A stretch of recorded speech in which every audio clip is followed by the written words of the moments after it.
Okay, hello everybody and welcome to our Alabaster Dawn Gamedev stream. Almost got that one wrong. I'm Felix aka Luxen. I will do the game development, and with me in the voice chat are Geflüge aka Henne and Resident aka Stefan. Either direction works. Okay, hi. Yeah, Hello. I made it the other way around this time. Hey, Stefan. Yeah. Reginald is my real name. Resident is your real name, yeah. Yeah, I mean, also known as doesn't imply that one is the real and the other one isn't. So the thing is, he's actually called Reginald Daniel, but he shortens it to Reginald. That's how it is. It's real lore from real life. This is Is this the first stream since the name reveal? I don't think it is. I still No, we had like 3 or 4 streams since then, I think. I was still confused. I think maybe because we didn't do the stream for 2 months. Was it like that? I think our last stream was in November. So before I forget, we have a music bot. Let's play this one too. Here we go. When asbestos. Huh? When asbestos. Asbestos Dawn. Asbestos Return Dawn. of the Toxin. Oh my gosh. I thought you meant the iconic Arknights character, Asbestos. Not to be No, confused no, with- Hannah. No, stop it. Nobody talks about Arknights. No, Okay. no, never. So before I forget, there was a subscription by Mayoff who subscribed for 22 months. Thank you so much. Saying, of all the Radical Fish games, dev streams I've seen this year, this is the first and the most radical and the fishiest. Yeah, of all of those in this year, that's definitely true. Okay. So, anything else? We got another subscription by Anzinono, who subscribed for 4 months. Thank you. Saying hi, Leah. And in another one by Super Stinker 666, who subscribed for 37 months. And I hope I didn't miss any. Alright, so yeah, Happy New Year for those who Happy New didn't Year. hear that from us yet. Oh, damn, I didn't look at the calendar. Oh, damn, I missed something. Did you already say? Wait. Another subscription by Psychiatric, Yeah. subscribing for 52 months, saying Happy New Year. Nice to tune out for a bit, 48 hours after coming out of my operation. Oh, hope things went well with the operation then. Oh, yeah. Oh, nice. I hope it's, yeah.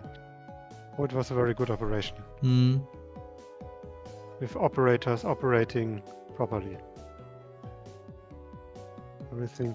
Happy By the New way, I Year think to the both. name is pronounced Psyche. No. Okay. Psychiatric. Yeah.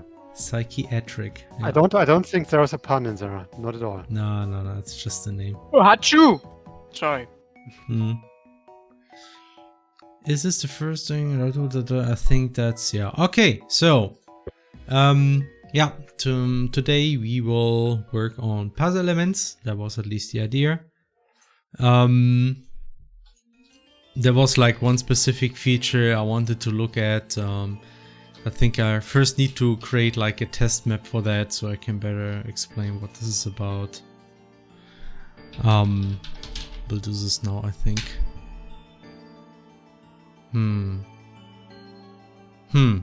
Okay. A lot of things are going wrong here. I don't know what's... It's again crashing here. It's me. It was me. No, I don't know. Oh my gosh, everything's broken again. Okay, so I already knew this would happen. I think the first thing I will do in this stream is just debug stuff. I don't even know what is going on here. Haven't looked at those entities for some time, so maybe that's why. I probably should stream what I'm doing, so I will do that. Yeah, yep. As always, forget to turn on streaming Okay. Like a It's like a useful thing curse. to stream. Black, Hmm. thanks for the prime. 46 months. Once again, I'm telling you. Yeah, use your Twitch Prime. Mhm. Also the name of my submarine. Twitch Prime Yes. sub. Yes. Okay. Oh, I have an idea why this might happen. Anyway, I will Okay, just... be right back. I just need to get my tea real quick. Alright, do that. Okay, I will start with some basic Get A few music. minutes of debugging. peace. Hello? Hello, what's up? I think something went wrong here. I didn't hear some connection issues, so I will just, you know...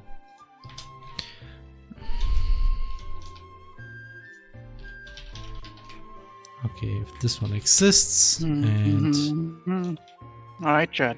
What's up? What have you been doing? I have something. I brought something. I just finished Like a Dragon, the new one. Infinite Wealth? Yep. Okay. What a game. I feel like everyone who loves RPGs should play this. Hmm. Yeah, maybe I should give it a try. My only experience with Yakuza is Yakuza 0, and I played that for a good while, but I never finished it. At some point, it lost me a little bit. Okay, so I think this looks better. Still no idea what went wrong here. Anyway, so I wanna save this as barrier catches. So okay, this works now. Good. VROS mode. VROS code. So Password. Oh my god. You know, we can sell the rights for crosscode to Amazon and then they can make a shitty MMO out of it. why no? Anyway, maybe I should talk about the stream basics for those who don't know yet. So we will work on the game. We could show off some stuff, but I'm not sure what exactly to show off. Maybe I can show off some of the recent stuff we show in our blog post anyway. But there's actually some new stuff I worked on recently. We could show that. And otherwise, yeah, we will just do the game dev. And if you have questions, you can ask in the chat. And if you write at Reddick Fish Games or at Geflügel and stuff like that, it increases your chance that we see the question. Sometimes we do miss questions, so sorry about that. I need to sneeze. Sorry.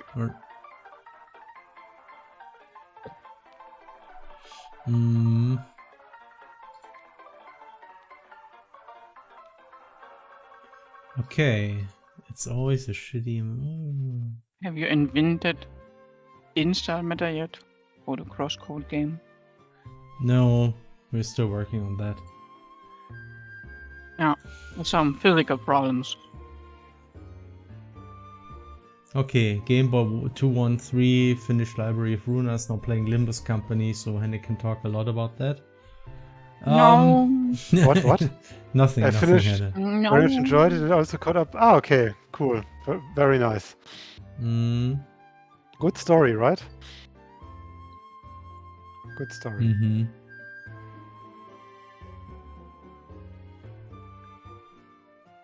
Okay, let's get back to Yakuza because it's better.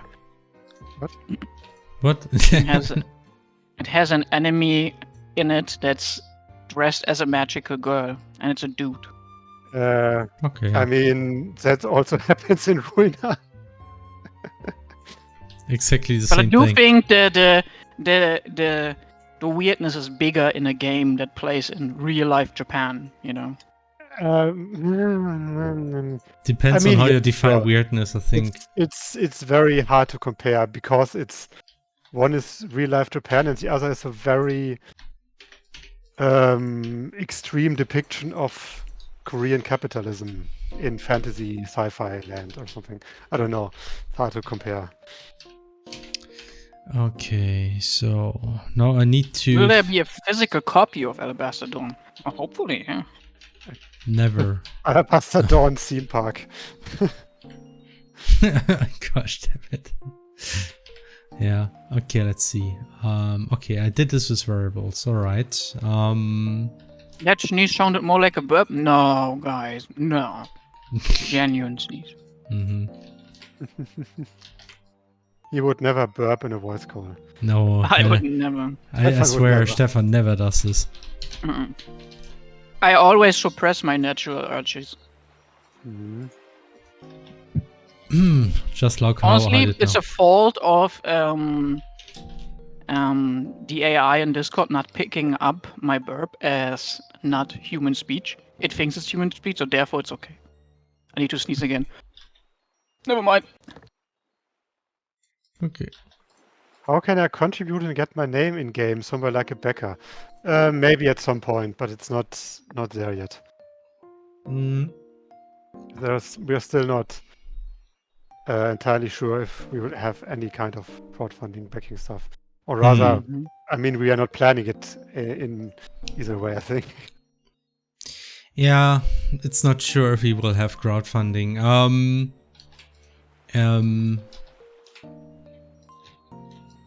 But yeah, if you do, obviously, then there is an option.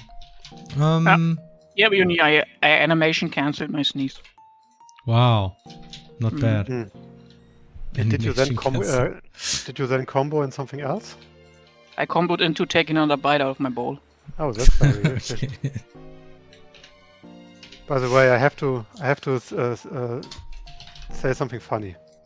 No, don't do that, Hannah. It's actually not very funny. It's actually I was talking about asbestos, right? About somebody mentioned that asbestos. Yeah. There was like this one. What's it called again? This one survey about something Arknights, and they had like the question, which of those words are not an operator name in Arknights? And it was like asbestos, cement, rock, concrete, and something else. And it was such a dumb such a trick question, because they were all operators in Arknights aside from concrete, but concrete was the catchphrase of cement. And this sounds like a very smart name, smart sentence to say. They really engaged their brain cells when they came up with those names, huh? I mean, they really do have pretty fitting and cool names because it's code names and stuff, but it's still such a funny question to ask, like, without context. Oh well. Alright, so let me maybe quickly explain what I want to do today. So right now we do have puzzle events like those projectile catchers. You may have seen those. Can we see that in larger? No. Yeah, please enlarge. No, I will make it smaller instead. So here, now you can. No, okay. Is this a stream for ants? Not everyone has your enhanced vision, Felix. Okay, so so those are the projectile catchers, and we implemented something that when you shoot something in there, stuff might happen, like barriers disappear. And we do have stuff like switch lines. You know, we had something like that in Crosscode too, where we can just say, okay, this line close up when this condition is true, and then we can combine stuff like this. So let me just give an example here. So we could do this, and that works, but we realized in some occasions it might be a little bit confusing if you have a lot of these switches or these puzzle elements and a lot of those barriers, and they might be all over the place and maybe usually not always next to each other. At least we had some puzzles like this, and we thought, okay, maybe instead of having these lines, we could do stuff like unique symbols. So say there's like a unique symbol floating over this puzzle element, and you also see that symbol here over this barrier here. And by doing that, you would have like the visual connection without just looking at the symbols. And I think it might be easier to read in some in some situations. So that's just something I wanted to implement today. So yeah, we have to see. First of all, I'm gonna implement that you can see the symbol over the switch, and then there were like ideas like I could do something where these bulbs are replaced by the symbol. That was one idea. There's another one where I can just place this somewhere close to the barrier. We will see. Anyway, something like that. So that's the plan for today. Let's see how far we get. Though I think it might be realistic that we finish this today. It shouldn't take that long, but you know, game dev stream productivity is not always the best in that regard, so we'll see. Will the second character also get a character sheet? I mean, character sheet. Character sheet as in designs, or you mean like in the menu? You mean like Full menu. Well, this is a very intelligent chatter right there. If I ever saw one. Immediately notices the best thing about the game. Clearly. I'm a prick. So, but yeah, if you mean like if Philia will show up in the menu, like the red-haired character here, there's actually a plan for that. I think I can say that. Oh, yeah. Yeah. So we actually planned that you will. There, right? Yeah, Capybara is already here, and so there will be more people showing up. It's not yet implemented, but it's planned. Yeah.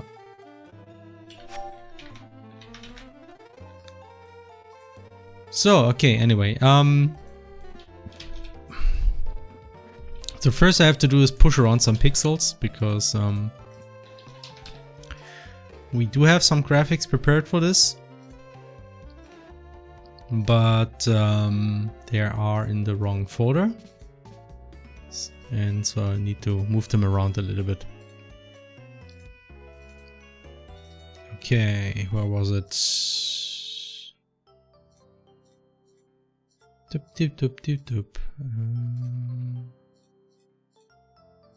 Switch icons. Oh, I misclicked. Okay. Philia portrait. Jeez. More people or more enemies? More people. And here we go. So here we go. Okay.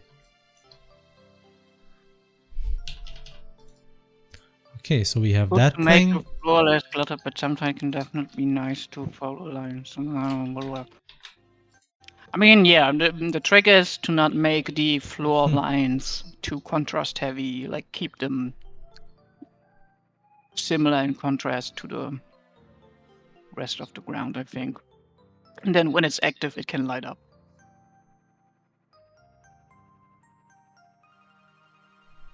Yeah, like we will still use lines wherever practical in essence. And we might actually do both. We can use lines and the symbols just to emphasize the things a bit more. In fact, I actually would plan whenever like one of these has a switch property, then I would always use a symbol on top of those, because it's something I wanted to do in any case, to add some design elements so you know when something is in this catcher, something happens. So that's why I plan to use those always when like a catcher is involved. And yeah, we will see if we also need those for normal switches. In fact, right now there's actually like it seems like we specifically need this for projectile catchers, so we'll only implement it for those, and when we need it for something else we can still extend stuff later. Okay, let's see. Props interact. And we got another subscription by Witchbanseri, who subscribed with Prime. Thank you very much.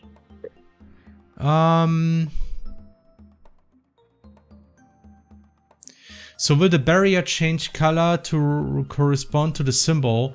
We will not use colors, so something you will have instead is that the symbol is repeated. You will find the symbol next to the barrier that will be changed, like removed because of that catcher. So that was the idea. So now I will just try to fit this in here somewhere. Yeah, Sothi Zio is, by the way, somebody who actually designed puzzles where we realized we need this, so he knows what this is about. So... Right. Yeah, our resident student. Yeah, Student, what's it called? I thought he was Werkstudent. a Resident Evil. Okay, needs to be this big, okay. Speaking of Resident Evil, have you heard? No. Have you heard about the new smash hit coming to Steam soon? Dead of Darkness.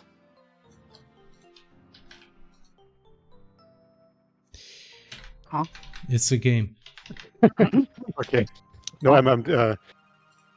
are you still talking about the puzzle? I mean, I don't want to interrupt the puzzle stuff. Distracted. So... You already confused, Felix. Okay. No, it's The damage is done. it's a new commercial indie game by the creator of Destroy the Postbote and Dreamland. So it's a guy from the RPG Maker community, from the German one.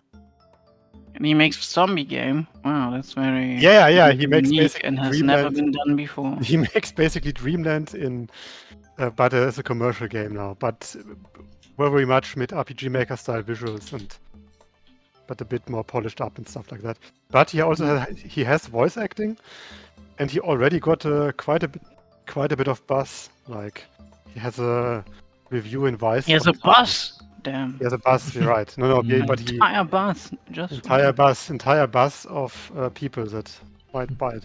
No, he has an article in Vice, or a review rather, stuff like that. So it did already get some reviews. So I'm I looking don't forward. even know what that is. Reviews? I don't know what reviews are either. No, I mean like Vice. What's Vice? You don't know what Vice is? Mm. It's a opposite of Schwarz. No, it's. I think you're talking about a character from the hit game Alabaster Dawn. Yes, definitely. No, I was of course talking about the character from the old RPG classic Skies of Arcadia. Or that one villain from the hit game Dirge of Cerberus Final Fantasy VII. Or what I say after ich when you tell me something. Or when I want to inquire if you know something too.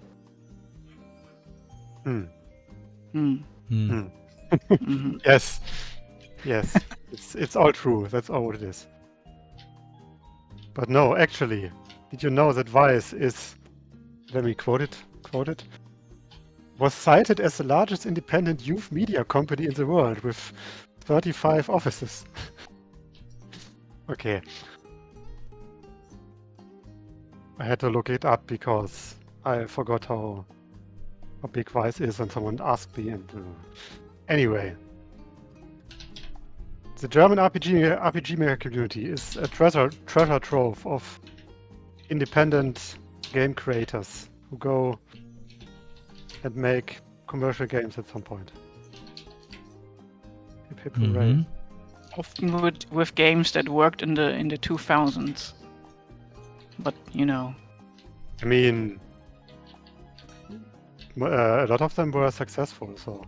Yeah, they worked big then, but if you would play them now, a little cringe.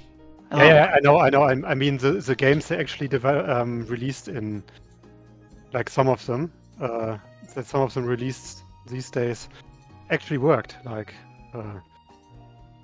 what was it called? Fuck, I forgot its name. Yeah, Monster Sanctuary, right? Monster Sanctuary. Oh yeah, that's true.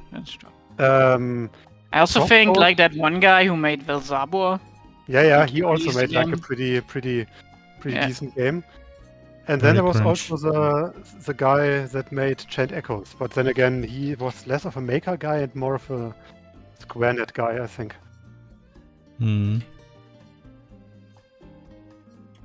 Okay. He And the guy especially who liked granite. And the guy who made Widget, or one of the guys who made Widget, was also from the German RPG Maker community, but he didn't make an RPG, so still counts. I was asking about character sheets because Philia looks fun to 3D model. Okay. So those sheets. Oh. I mean, You mean did like we concept already- arts? There is a concept art for Philia that might be. Didn't we already release it at some point in some blog post? I think Let me we- just check it. I think we should probably like introduce the character like we did Juno, and then do the like an art Did we thingy. do that at some point already? Let me just check out our blog post real quick. Okay, now we got this one. Okay. I mean, there is a bit of it, but it only has like two sides and not like a super big detailed stuff about all the parts. The opposite of philia is phobia. Damn it! Shit. Oh no! Oh my gosh. No, it's Lesia. Yeah, It okay. only makes sense in German, but It you know. only makes sense in German, yeah. So basically. Oh no, philia. What phobia. was it? Philia is like not philia, more like failure. Yeah, failure.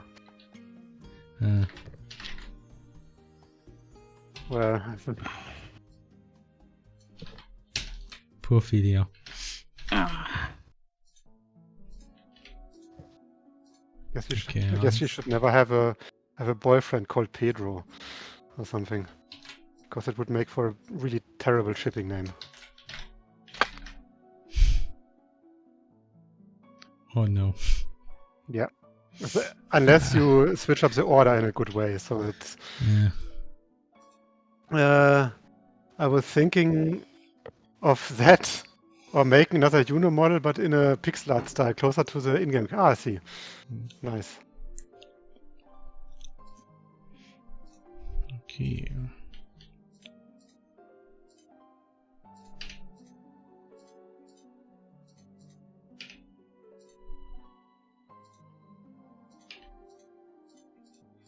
I mean, give me a second. Give me a second. Oh, that's weird. Did you actually? I don't know who had the idea for the name. Did we actually know what philia means in Latin? Yeah, that was on me. Yeah. Like I come up with that name. Yeah, makes a lot of sense. I don't remember what it was. It was pretty. It's basically what she is, among other things.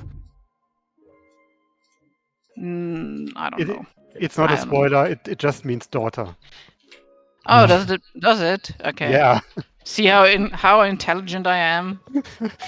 Wow. Like how I create names for characters is I just go on Google Translate and I type in okay, it's a daughter of a character. So what is I mean, daughter in Latin? I think a lot of writers do that for like brainstorming. Thanks, iRobin591 for the subscription for the 75th month. And Thank also you. Smuglayer. Yes, Smuglayer is good.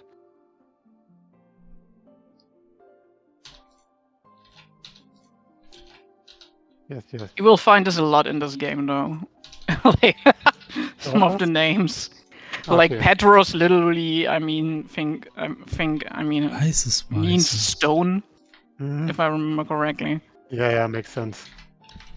Or means smith or something like that. By the way, is it just me or are those puzzle elements on the sheets a bit like a face? Like eyebrows and... Give me a second. What puzzle element? Just look at Discord. Like eyebrows, a nose, and two like beard parts.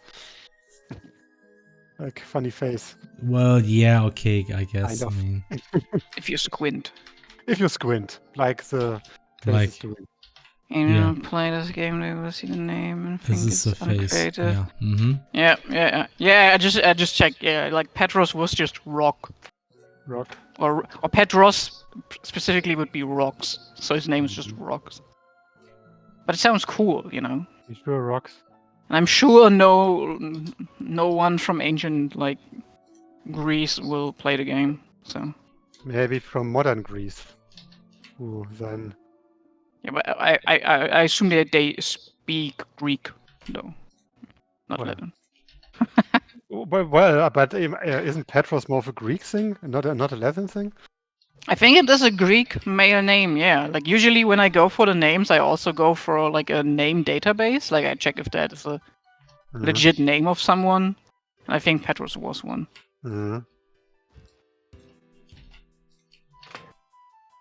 Thankfully, there's like a web page. We'll call it Fantasy Name Generator, I think. God, I still remember how during crosscode development, I often used like one of those baby name collections for naming it. Yes. Okay, so. Yeah, if you don't like, use it for like names, you can use it a lot for inspirations on how names should sound. What are good words for, like, if you're looking for a good word for a like cliff region, right? Then you go into a fantasy name generator and you generate a few names and you see, oh, this word sounds good and this sounds good, so I'm putting them together by myself. Really, coming up with character names is rough. No, it's the best. It's the most fun. Coming up with names, I love it. There's going to be a couple of funny names as well again. Don't worry, guys. Yeah, I mean... I'll sneak them in. I assume the editor is homemade. How long has it been around?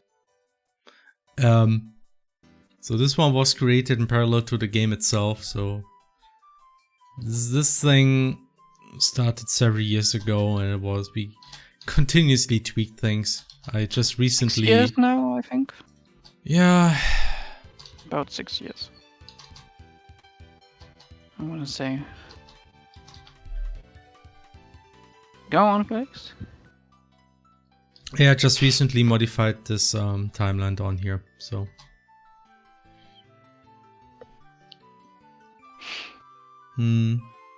Sometimes, like, this is a cool thing when you develop your own engine, right? When you start using it, and you notice, like, I'm repeating this task a lot. I'm doing this again and this again and this again. Can I automate that? And then we can go in and just do it.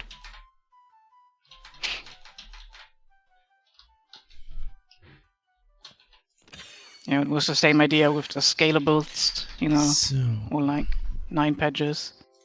Like these wall entities you can see there. You can just sort of, you don't need to place each individual one, you just drag them in a line. Would you say that crosscode counts as a JRPG? Well, it's inspired by one, but it's technically a GRPG. Yeah, like Mitsu said. I mean, if you close your eyes and completely ignore where it comes from, you could certainly think, oh, it's from Japan. Yeah, but then you look at the noses and then you're like, nah, this Oh, yeah, the noses, of course. This cannot be.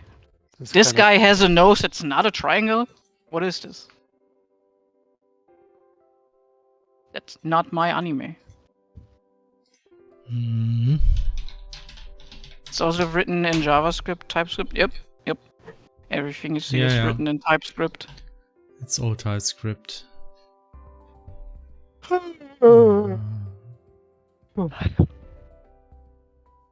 Okay, let's refactor, rename. RFG RPG. Yeah, exactly. It's a radical RPG, an RRPG. Rated R for radical.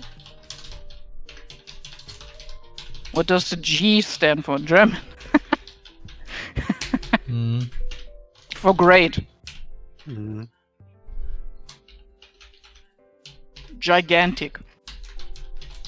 Generous.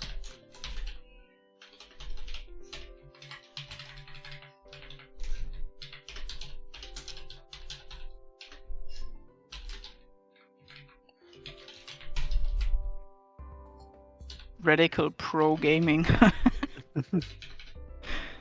That sounds like one of those esports teams where eventually one of the guys will be found guilty of some like underage girl sexting. Wait, what? I don't know, like every time you hear something about esports, it's always some of these dudes having some relationship with underage girls. It's like always the same. I mean, I think it's more of a like you hear about it. If it happens to like 1 out of 100, then you. That's what I meant. Yeah. Yeah. But then again, if it's like the Smash Bros. Pro game community, it's like a third of all the players. It feels like, or at least back then. Yeah, it's like third. It's generous of you. Yeah, I mean, it was like it was mostly in this one house, in this one Smash house, where a lot of smashing happened, I guess. Oh my god. Yes. Rather smashing the law and smashing and like a lot of unhealthy power balance. I hope not a lot of smashing had happened. Yeah. Okay. One thing I love about Crosscode is the Western writing style. Don't love how a lot of anime stuff is written, blah blah, bad localization. Huh? Crosscode feels more familiar with the way it's written. I mean, it's kind of true. I mean, honestly, don't take it. I come from the same area, same direction where I was. I mean, to be fair, it's not always like this, but I was at the time when Crosscode started. I was annoyed with how writing was done in a lot of Japanese games back then, and that's why I wanted to do things somewhat different. But to be fair, I mean, I don't know, like if you play games these days, like if you look today at how old games like Vagrant Story and stuff have been written and compare that with, I don't know, Final Fantasy 13, there's a huge difference. So it's a little bit unfair to just generalize like this, I would say. And also, this has been like mainline Final Fantasies, right? Like, I just finished Infinite Wealth, and I can confirm that Japanese developers are able to write intelligent dialogues. I mean, of course they are. Yeah, it just depends. There's different styles, but they're like, sometimes there's like I don't know, like these. For instance, take Xenoblade. Xenoblade 1, I thought, had pretty good writing. I liked the game, I liked the characters. Then you have Xenoblade 2, and I hated that one because it was, for some reason, decided to do all the anime cliches. And it was, like, at times it was so horrible, I was ashamed of playing and watching those scenes. And then Xenoblade 3 again seems to go more towards how the first game was, and it's, I don't know. Like, I guess it to some extent is just a matter of style. And I guess there are people who like either of those.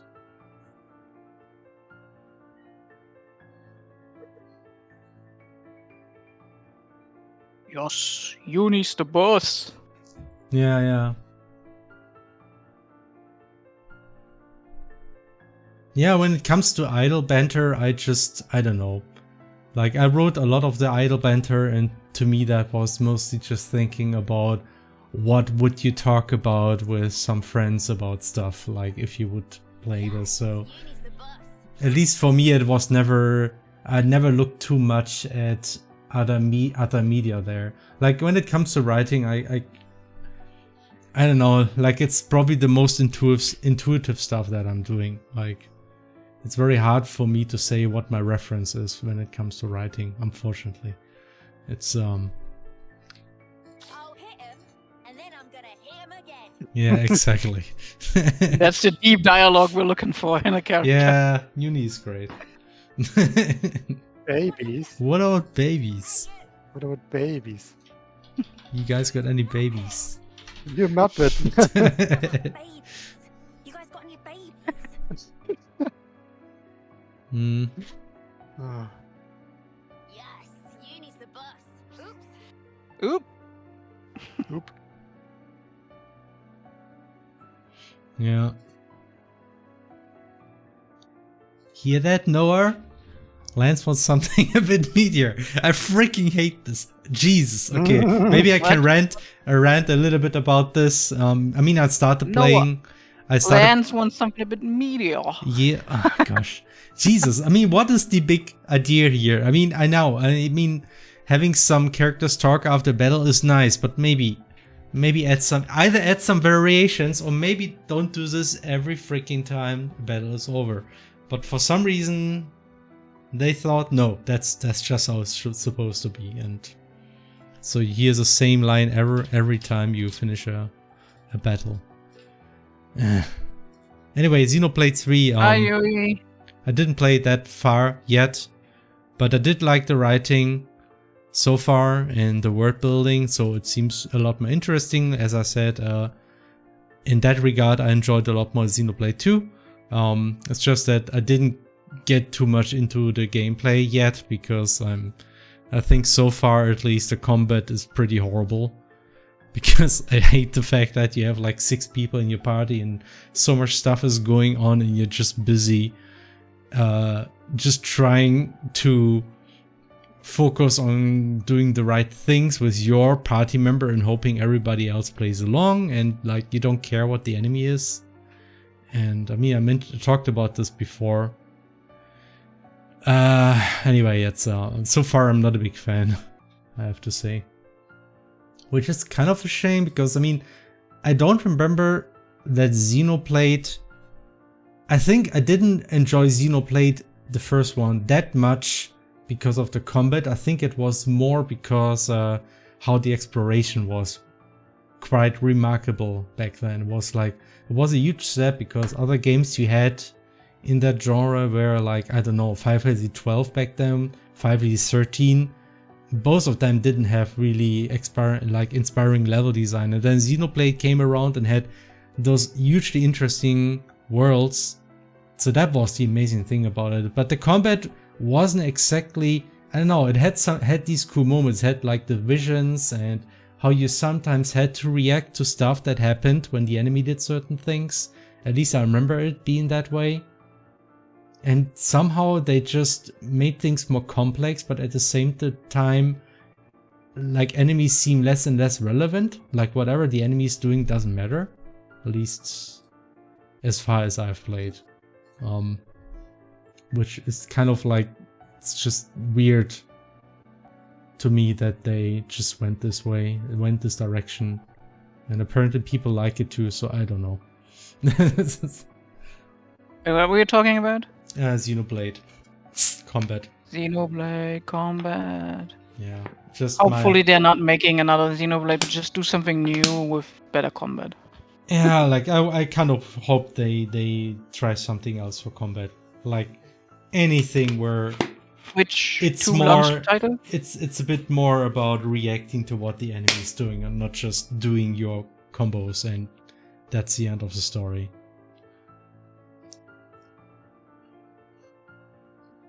Or do like, I mean, they can also do something turn-based with input, you know? I still think they like the Yakuza series did it pretty well with the inputs for the skills. Mm-hmm. Obviously, Mario and Luigi did it as well. Where You mean do, timed like, inputs or what? Yeah. Timed inputs or mash an input to get more damage. You always get the attack out, but you can do a little bit of extra thingy. And then on block you can like reduce damage taken when you perfect guard, which I still think is a little bit lame. If I get the perfect guard, I should get no damage, but you know, it's fine.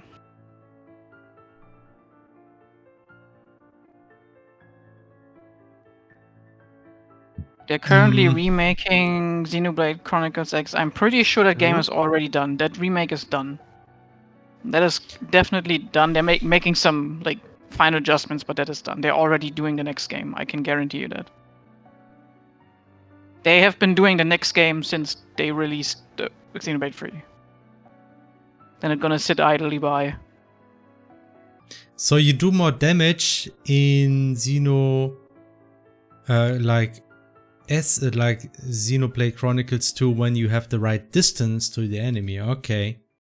Yeah, I mean, that's true. I mean that's all fine. I mean, honestly, the thing is, yeah, you do. I mean, you do more damage when you attack from the side and the back too, like depending on what art you use. So, I mean, there is some stuff that you need to take care of. It's not just mindlessly bashing on the enemy.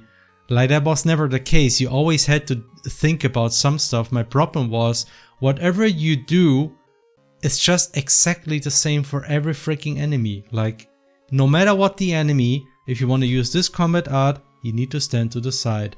No matter what enemy, this one you have to do from the back.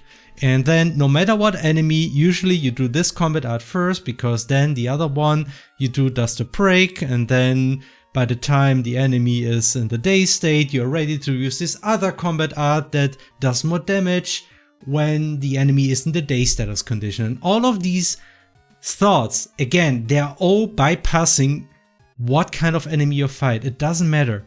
It's the same strategy for every freaking enemy, and for the boss you just do it like 5 times in a row, and that's kind of it.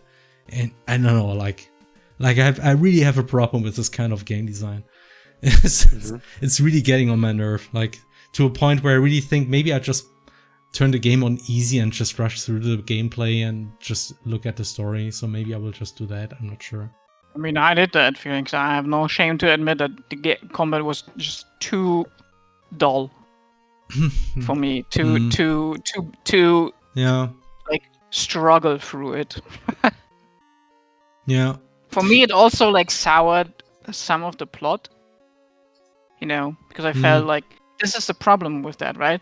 As you said, like even the bosses fall into the same principle, right? Yeah. And so the bosses don't feel special. No, the bosses are freaking boring. Like, I had the same issue with Xenoblade 2. Like, the bosses are just, I don't know, they just keep on they just take longer. But you just do, you know, you have your party set up, and yeah, there is actually, as Sothio says, there's like a fair bit of thought that goes into your party setup. So that's where all the thinking goes. You need to set up the right skills so everything works well together, and there's like a lot of optimization there you can do. But again, like, it doesn't matter what enemy you're fighting, as long as your party is well set up. Maybe there is some enemies where some setups work better, but like, especially inside of combat, like, you just go, you do your usual thing essentially. And yeah, bosses are really not memorable. Like, they're freaking, I don't know, like, they just go on. They do their thing. They do like the greatest attacks and you don't even look at them. Like, it doesn't matter what the boss is doing. It's like, to me, it's kind of incredible. Like, what a wasted aspect that is somehow. I don't know. Yeah, to me, it's always strange how little transparency there always is about how what the enemy's weaknesses are, what the enemy is actually doing. I mean, you see what they're doing, but you can often not really understand what the effects of their attacks are. Actually. Yeah. I mean, you see it sometimes, but I mean, no one really remembers the effects of like the enemy attacks, really, because it's like a thing that just happens, and there are so many of them. It's like it's not like you could actually just look it up in combat, for example, or what the resistances are, to my knowledge. Yeah. But yeah, seeing as they have, like someone talking about Switch 2 not passing up the opportunity, seeing as like we shouldn't forget, Microsoft is owned by Nintendo entirely since last year, right? So, and they have been working on Tears of the Kingdom as well. That's true, yeah. I'm not entirely sure if it's going to be a like launch title. Like, the Switch 2 is probably releasing before the end of the fiscal year or in summer, right? Like, those are the like main selling quarters I would go for as Nintendo. Either before the fiscal year to like prop it up again, which is like the standard move. That's why so many games come out in February, March, you know. Or after that in summer, you know, so people can spend all the summer pause buying and playing video games as some break. And I'm not sure if they like quite finished, but you know, they are shown to work pretty fast. You know, Xenoblade 3 came out pretty fast. Yeah. All things considered. Definitely. But I maybe mean, that is a problem, you know? Maybe that's a problem. It came out too fast, so they had to reuse a lot of systems. And what they Maybe. focused on was the plot, you know? More so than the combat being engaging. I mean, they really didn't reinvent the wheel, I feel. Like, the combat feels to me at least very similar to at least Xenoblade Chronicles 2. I mean, there's not like the whole blade thing, but yeah, a lot of systems you kind of realize that like it all falls into a very similar direction. They really didn't reinvent a lot of stuff, I think. And that helps obviously to shorten the development time. And I mean, as I said, like as far as I understood, a lot of people still enjoy the combat. So really, this is mostly me just ranting about my personal preferences here. I mean, I'm there with you. I didn't enjoy it. Like just for reference, in comparison, I thought like whatever Final Fantasy Remake and Rebirth did was ingenious in comparison, because like those games are so full out of strategy. At some point I saw some video where somebody complained about how the remakes and rebirths kind of like lost some strategy, but I really don't agree. I think they added a ton of more strategy to those games compared to what the originals had. And like every freaking small enemy has some kind of weak point or something you can learn and use about them. It's just that it tends to be somewhat chaotic, so I agree with that. But still, I was really surprised about like how much depth there is to it. Really, like there's so much stuff you can do, and so many cool aha effects I had when just fighting certain enemies. And the bosses are really amazing in that game because they do have unique attacks that you need to react to in certain ways. Like they do a lot of weird stuff there, and that in my comparison is just amazing. So I don't know, like it's not like I'm like, as I said, it's kind of like obviously preference to some degree, but yeah. And that really comes from me. Like Xenoblade was one of my most favorite games. Really, it's like one of my favorite JRPGs, I think. So it's kind of like a little bit disappointing. But yeah, as I said, I think I never enjoyed Xenoblade that much because the combat was the best. It's mostly like the exploration again. That was always like the big thing, and that's something honestly that probably the new games still do really well. I mean, I have to play Xenoblade 3 a bit more.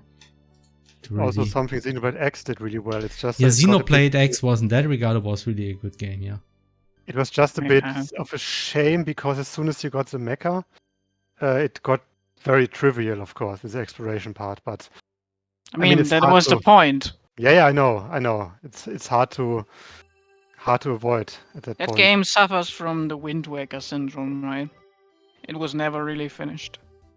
Yeah, okay. Wind Waker was can never... see that. Oh, okay. Wind Waker? No.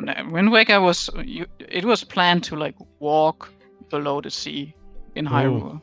Oh man. Oh, okay.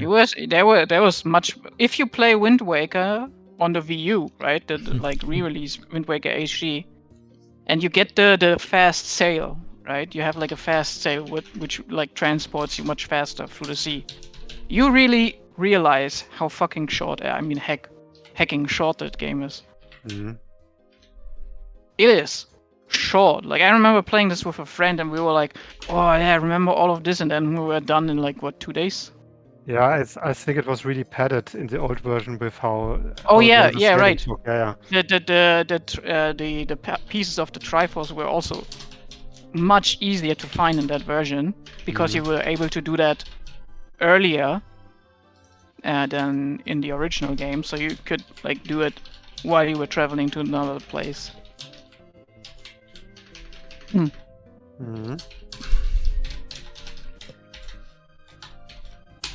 But yeah, I agree also, like Rebirth and Remake did a fantastic job at keeping me engaged in the combat and always looking out for new enemies and how can I defeat them effectively. I mean, the funny thing about they had a lot of those big open world mechanics where They just had small challenges here and there were like one where it was mostly about combat challenge, and I actually enjoyed those a lot because they just took whatever enemy was in the area and told you, now defeat it the right way. And then you had to actually use like, you had to break them decently and have to use whatever is necessary to really fight them efficiently. And it's kind of nice because it forces you to actually look into those enemy types and figure out the strategy, and then you sometimes realize how much depth there actually is. So I kind of like that, even though it was like a very easy, okay, now we got this content, now we just take the same content and tell you, please do it properly. And but again, it was fun for me because there actually was like a lot of, yeah, for instance, there's like these kind of, I don't know, like sometimes it was just enemies that kind of where it was sometimes somewhat tricky to just dodge the attack. But that was exactly like the task, to just manage to dodge this attack, because otherwise you don't solve the combat challenge and stuff like this. What many people didn't realize is that the team moves that you have often fulfilled a lot of these requirements, right? Like if you ever played a game on hard, right? There's a hard mode you unlock after you finish the game, which is awful because I will never play the game again anytime soon. It's too long for that. I don't have the time. Yeah. Just give me hard right away. I'm okay with that. I'm okay with getting my ass handed to me. I played Dark Souls. Don't worry about me. But if you play it on hard, right? I made it until the tunnel after the first open area, right? By the way, I think this is why this works in Rebirth much better, because you get an open area, but then you get like a narrow section, then an open area again. So it doesn't feel overwhelming to just have one giant open world, you know? And for people like me that, you know, like open world sometimes is a bit iffy, you feel more inclined to do the little side activities to like finish off one area. But anyway, the tunnel, right? There's like a big boss where you fight with Barret and Red 13, right? And that boss has like an attack where he shoots those lots of spikes at you, right? And you realize this in the normal, like I saw a lot of people playing this and not realizing that the team move Red and Barret had is literally protecting you from everything. It's a little auto parry, right? Oh. And on the hard mode, you have to use that. If you don't use that, you die. You are instantly dead. Okay. I feel like these like this was a new mechanic, right? And I feel like not a lot of people like really try to make this work for them, but they are really, really powerful and are included in the combat sections, especially when they force the characters on you. But it has like Rebirth is fantastic, but like the morgue section sucks. The what? The section where you play as Cave Sith. Yeah, I didn't reach that one yet, I think. So yeah, that one sucks. Like I'm interested to see what you think about it, but to me it was like that felt not really well done. Yeah. So one thing that I feel was annoying in Rebirth to me was in terms of like when you have like a fight and you want to prep for it, you want to try out different things. It was a pain to go into the menu and back out of the menu. Because it always like needed to load this specific scene with the characters in it, and they looked cool, but the scene was very bright for some reason. So everything looked really washed out, and the menus were really weirdly sorted.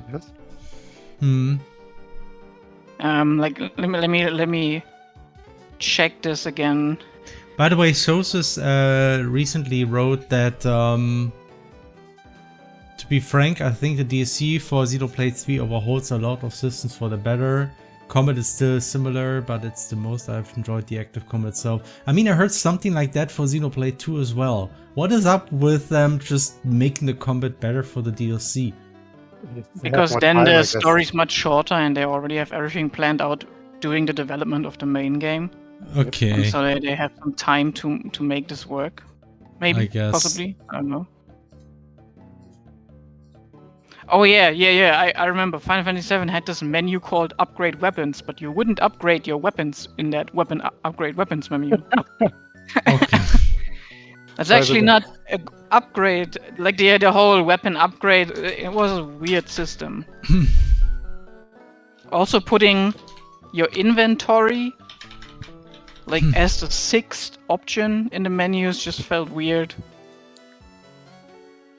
There were some, like the menu was for me worse than what they had before. I like the menu in Remake better than in Rebirth. Rebirth felt, I don't know, it felt like over-designed. Like, what is this custom scene with them standing there? Because of that, they need to fade to black, because obviously they loading a scene there, you know, and it works on the PlayStation.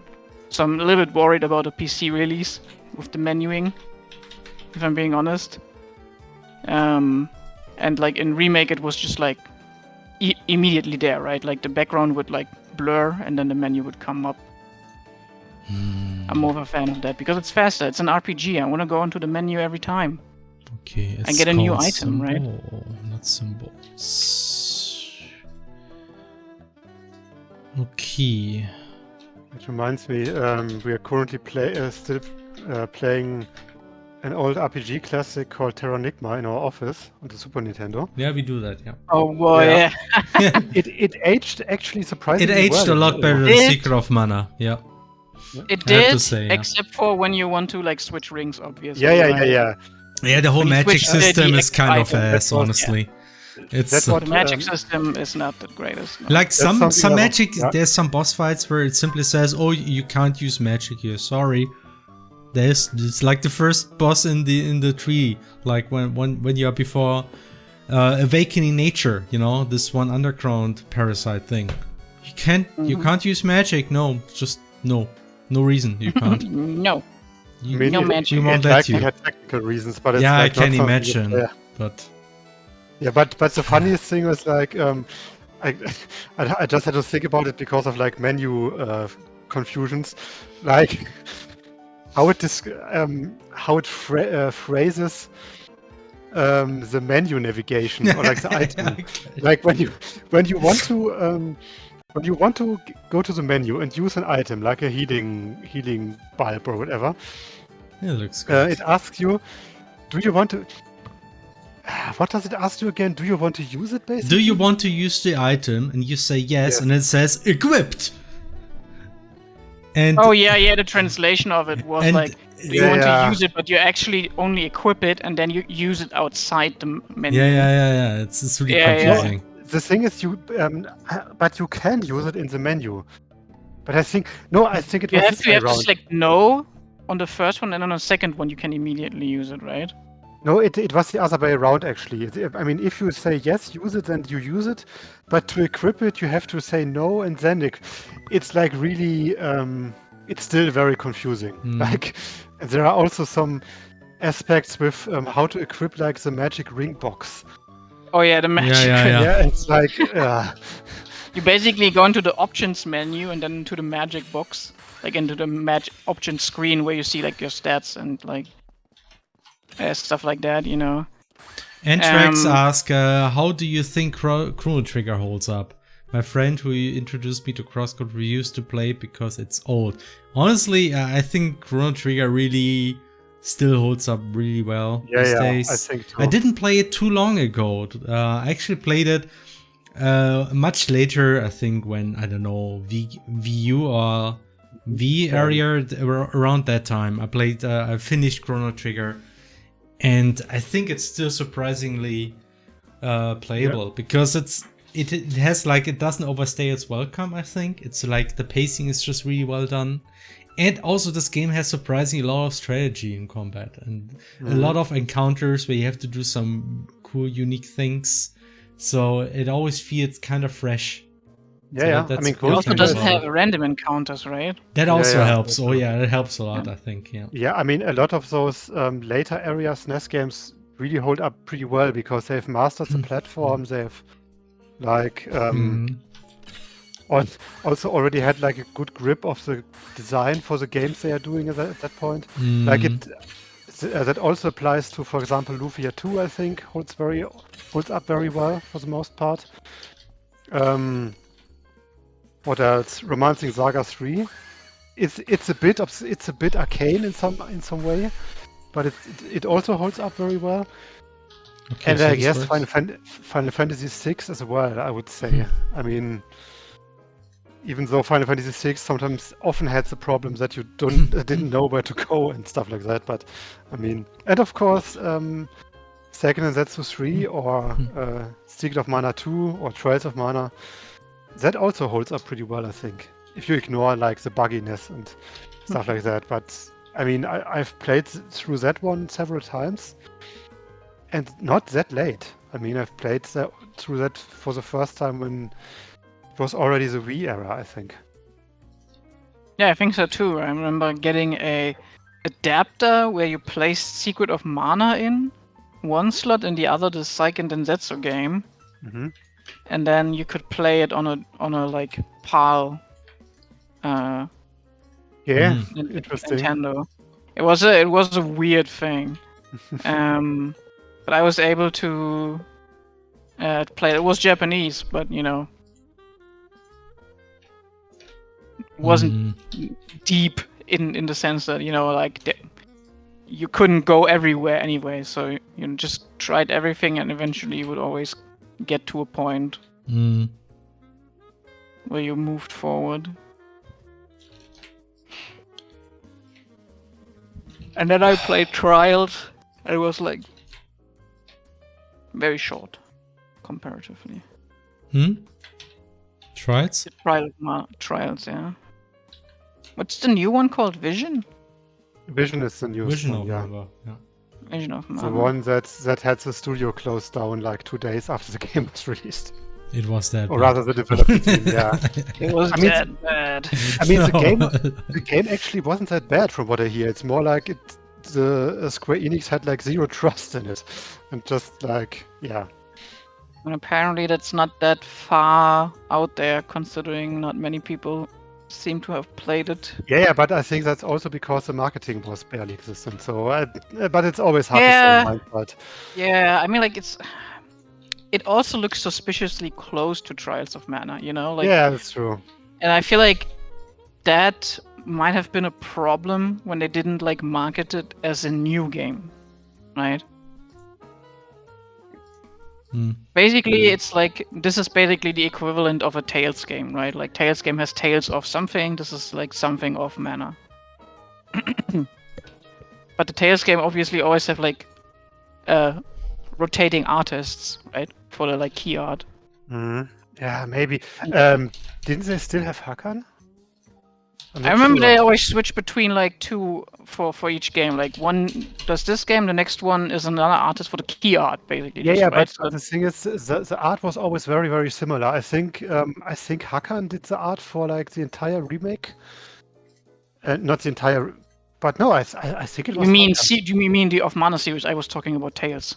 Oh, sorry, no. Tales is something entirely different, I think. Yeah, I was still, Tales is rotating between artists. Yeah, I know. Mana was like Hakan for the entire remake thing, plus the reboot, not the reboot, the port.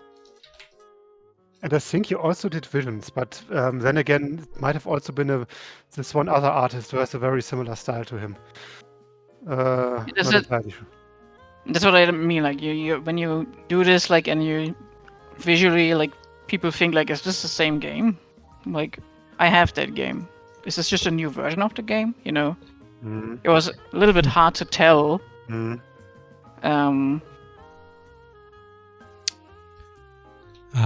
Okay, this kind of sucks. Hey. Is there a new Tales of game? Oh yeah, there is a new one, right? Tales of what Is it there? called? I have no idea. The Tales of.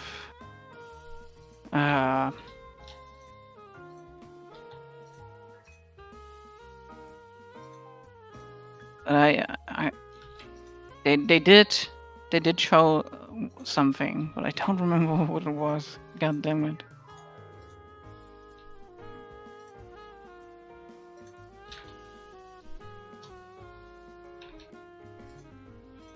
Hmm.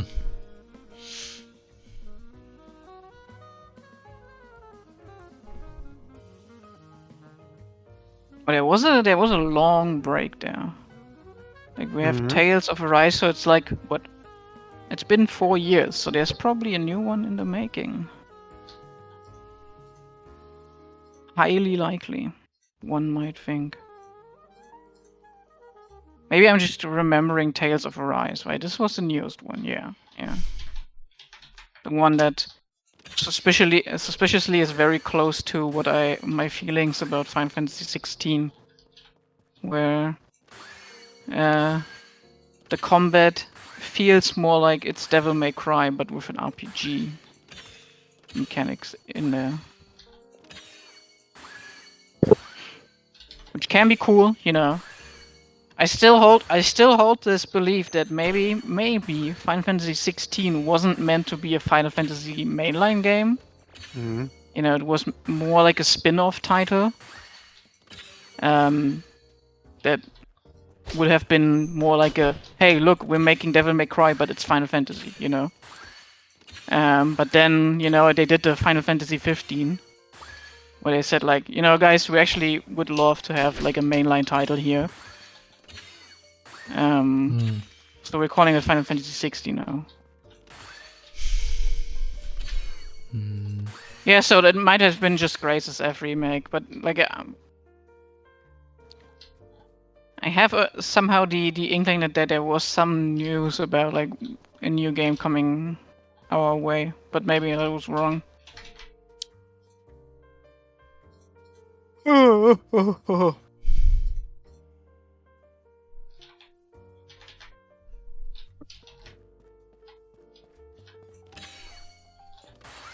What we all really want is a new Dragon Quest Builders game, let's be honest. That's what we need. Dragon Quest Builders 3.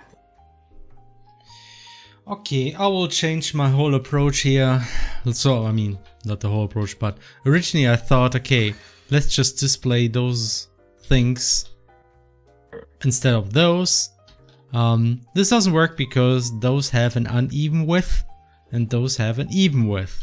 So they will not be aligned. And I mean, I could try to get it like half pixels sideways, but it's actually tricky to do that with our current system. And honestly, I think I will just make a separate entity that you can just place somewhere else close to the barrier. That way, I think you're also more flexible because you can place it wherever. So I will just use a different entity. I think that makes more sense. And I will use that size because I think it's probably a bit easier to read then. Okay, let's do this. I just need to implement another entity. But that's okay.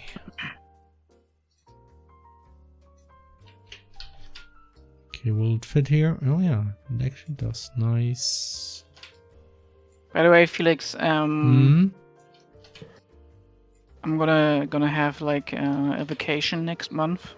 All right. I'm not gonna be available from. Let me check. Is there another game coming out? Okay, I get it. I mean, I might also. It's 28th of February, so the end of February. So the beginning of March, I will not be available.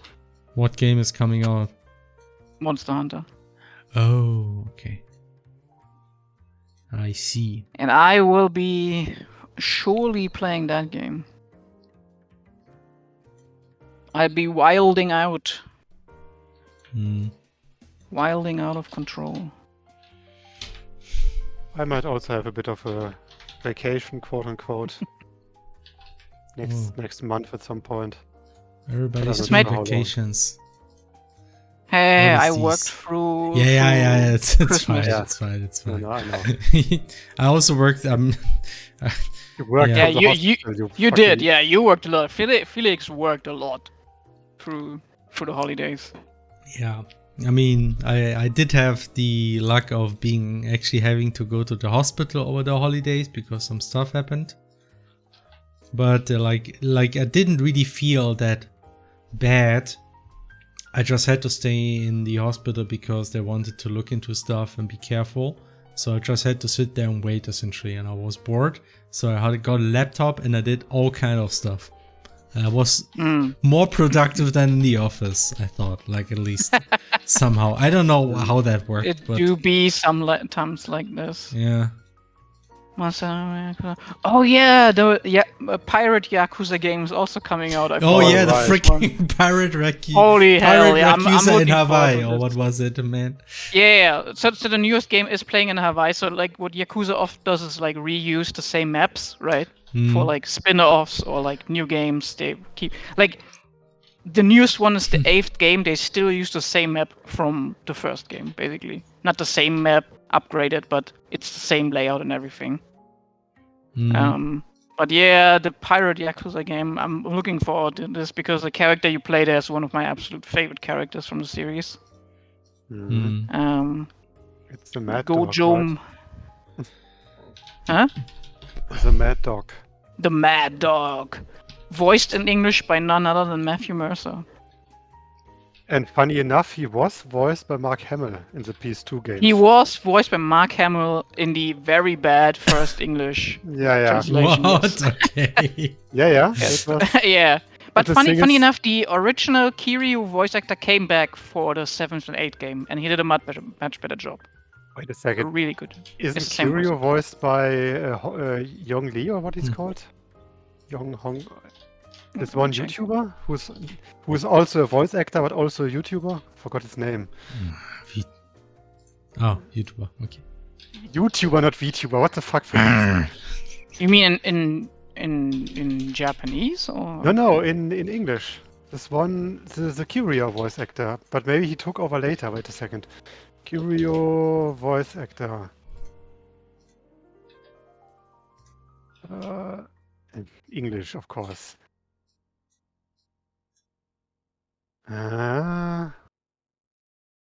Or did I mix something up? No, I don't mean this guy. Not Alex Lee. What? Yang Yi. Yang Yi. Yang Yi. Yeah. Right. That's the guy who also makes a lot of gaming news videos. I mean, I don't watch him regularly, but I know about him because he does a lot Maybe of... it wasn't that character, but another character that came back for the voice. I mean, let me check. Like, Wait a second. He started voicing him in Like a Dragon. That's why. yeah, No. that's the first game where they did a full English dub again. Yeah. Oh no, rather he voiced him in Like a Dragon Gaiden. Okay. Before Which that, is the man who erased his name, right? the man who erased his name, and then also in Infinite Wealth. So he took over then. Well, no, it's like like a dragon, and then the man who erased his name came after, I believe. But Felix, there would never be a VTuber voicing a character in a Yakuza game. There is literally a VTube channel. Yeah, as a in plot Infinite point. Wealth. As a plot As a point, plot right? point. They No, but- literally use VTubing as a plot point. I mean, Stefan, do you know this one character who I think she runs a bar in Yakuza, who's like a big Kiryu fanboy? He's Oh called- yeah. called Kay. There's Yeah, like I mean like everyone is a big Kiryu fan. Yeah, of course, in but Yakuza. she especially, and she voices a character who is also modeled after her. She voices a character in both English and Japanese because she is bilingual, and she is first of all a VTuber, but also does like flash tubing. So she basically does both. I have no. You are just saying random words to me. No, she's basically like at this point she's basically like a normal YouTuber who's well known for years to be like a massive Yakuza fan. Mm. And she has also been like one of the cabaret girls in the previous game. Like the ones who got filmed and did like those very Oh, cultured the videos. Yeah. yeah. For information, the games play in a red light district. Alright, gang. No way. So Wait, like A Yakuza game has connections to some red light district stuff. unbelievable, right? No. Yeah. I mean, wait a second. Okay. I mean, if you see a photo of her, you immediately recognize the. Oh, wait. I sure won't. Oh yeah, he. So the I was right. Like in Like a Dragon, the same voice actor who voiced Kiryu back then voiced Kiryu, and then they changed it for Infinite Wealth. Mm-hmm. Makes sense. Infinite Wealth.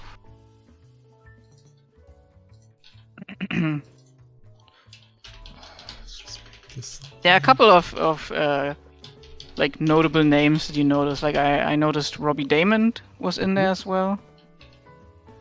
He's voicing a character. Then also Sam Riegel in the newest game is one. Oh, nice. Sam Riegel, the one. Oh. He was also in Critical Role, right? Isn't he the bar? Yeah, he's a Critical Role member. One thing I just want to say about Kazon, like the girl who is also a VTuber, blah blah, is that her Japanese accent is really funny because she's from Alabama. No, not Alabama, sorry. From Atlanta, which is Georgia, I think. So she basically speaks in a very notable accent in English. But you also hear that accent when she's speaking Japanese. That is not just an American accent, but this specific Southern accent that she then speaks in Japanese. It's really, it's really funny to listen to. And also, we got a question actually. Oh, several actually. Every time I go to Radical Fish Game stream, I want to say, "Hey Sergey, how are you? It's been a long time since your adventure in Crosscode." And then I realized that Laxen is not Sergey I knew. Then I feel sad. It's very similar to the situation with Leia Institution. Sergey confirmed self-insert by Felix. I mean, it was always the case. No. Then another question from Mayoff. Did you just say flash tubing? Yes, sorry. Wait, flash tubing? It's like a very, it's like a term that you sometimes use when VTubers are also doing like normal streams. Oh my fucking god! This is so wrong. Jesus. I mean, if you hear flash tubing, you might also. This is just what Felix. What they sell. They sell sex. You know. What? That's what they try to sell. That's why they come up with terms like that. I mean, that's a fan term, not an official term. Yeah, and those are all horny bastards. Yeah, maybe. I won't deny it. But if I think about it, if you hear the word flash tube, I mean, isn't that just a sausage? Anyway, Kazon, it's Kazon, and also, what are y'all's favorite games of all time? Can't be Crosscode. Oh, come on, it's difficult. Favorite games of all time? What? I still say Civilization 4, maybe. I don't know. Neo 2. Laxen is flash tubing right now. Yeah, Laxen is totally flash tubing. You guys should all play Neo 2. I heard it's pretty good. Neo 2? I think somebody I know mentioned that game before. I'm not sure who it is. Yeah, I understand it. It's a fantastic game. Like, they really outdone themselves with that one. Nothing. As I mentioned before, I think Xenoblade is actually one of my favorite games, even though I complain a lot about the follow-up games. At least, yeah.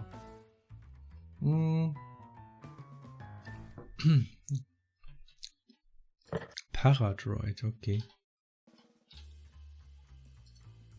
I think it was Neo 2. Neo 2. I'm flash tubing, yeah. Also, thanks for the sub. Oh yeah, thank you. Just saw that. Okay, so now I have to make a puzzle symbol entity.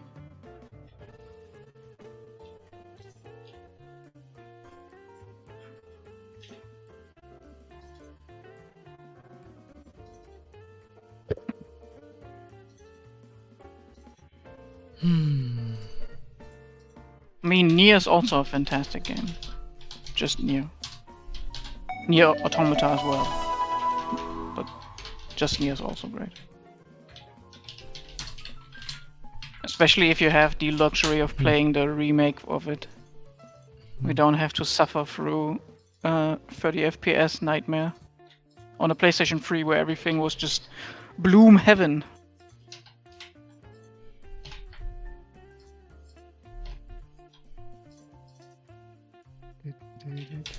Complaining about the shit in a game I really like. Yeah, right. That's the thing. The more you like a game, the more you see the little cracks. You know, the little like seams. You played it for so long. It's like playing your favorite shooter for a while. You know, you see like the little things that are annoying.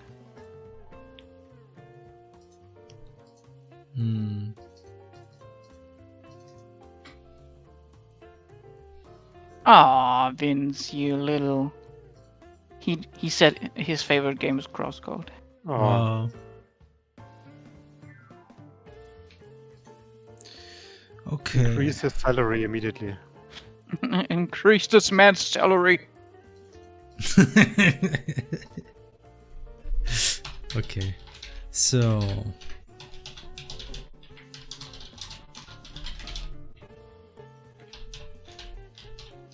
Yeah, I have to say, Hannah, I never saw that person What person? for Infinite Wealth. Okay, I mean, but you definitely saw the NPC, right? Yeah, of course, it's like part of the main story.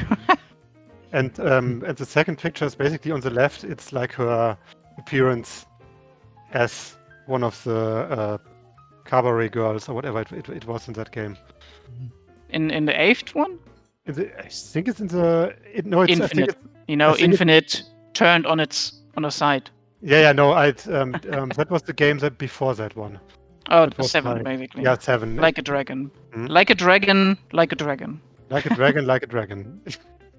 Right. To the maximum confusion of everything, you know. Yeah. call it Yakuza like a dragon. And I don't even know what it's called in Japanese. Ryoga Gotogo 7. Like I dragon imagine. is actually the translation of the Japanese. Yeah, that's the original title. In Yeah. Japan, it's called Ryoga Gotogo. But in the West, they call it Yakuza. Right.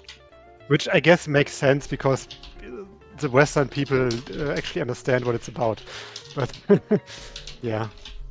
No, but she basically got that role as part of a casting or something. They basically made a big casting for one of the cabaret girl roles, or maybe even several of those. And then they just kept her as an NPC for the game afterwards, I guess. Which might be because she's like a very popular fan of the series with like millions of subs and blah blah blah. You know how it is. I mean, for fans, and her it was probably nice. Yeah, definitely.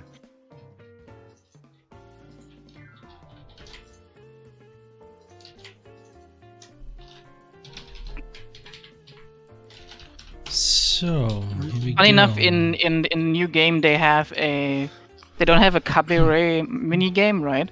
Mhm. So instead they have a dating app mini game, Oh yeah, I've heard of that. and it's like the most like when you play it, what you get is what you deserve for playing it, and I think that's funny, you know. Because you're basically lying, you know, you're pretending, and then you get fucked for it. You fuck around and you find out. That's basically the minigame. But the best minigame is the island minigame. That one was just pure fun.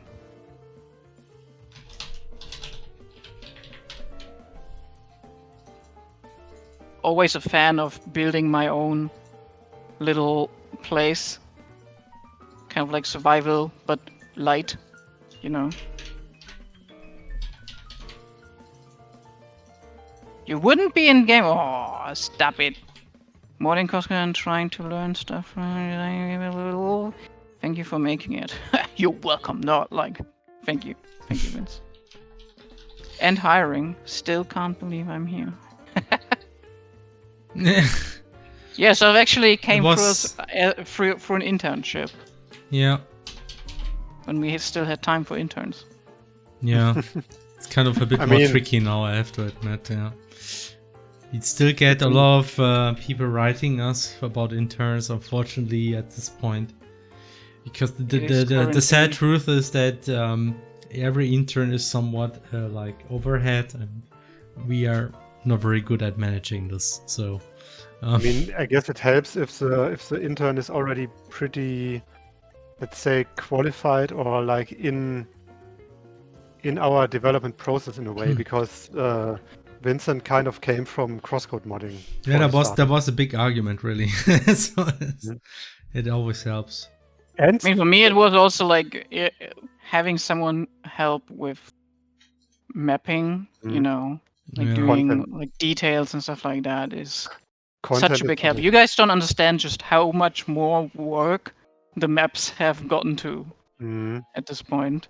I talked I mean- about this before. Like, yes, we kind of suffer this problem where we worked a lot on tools to make it easier to create maps.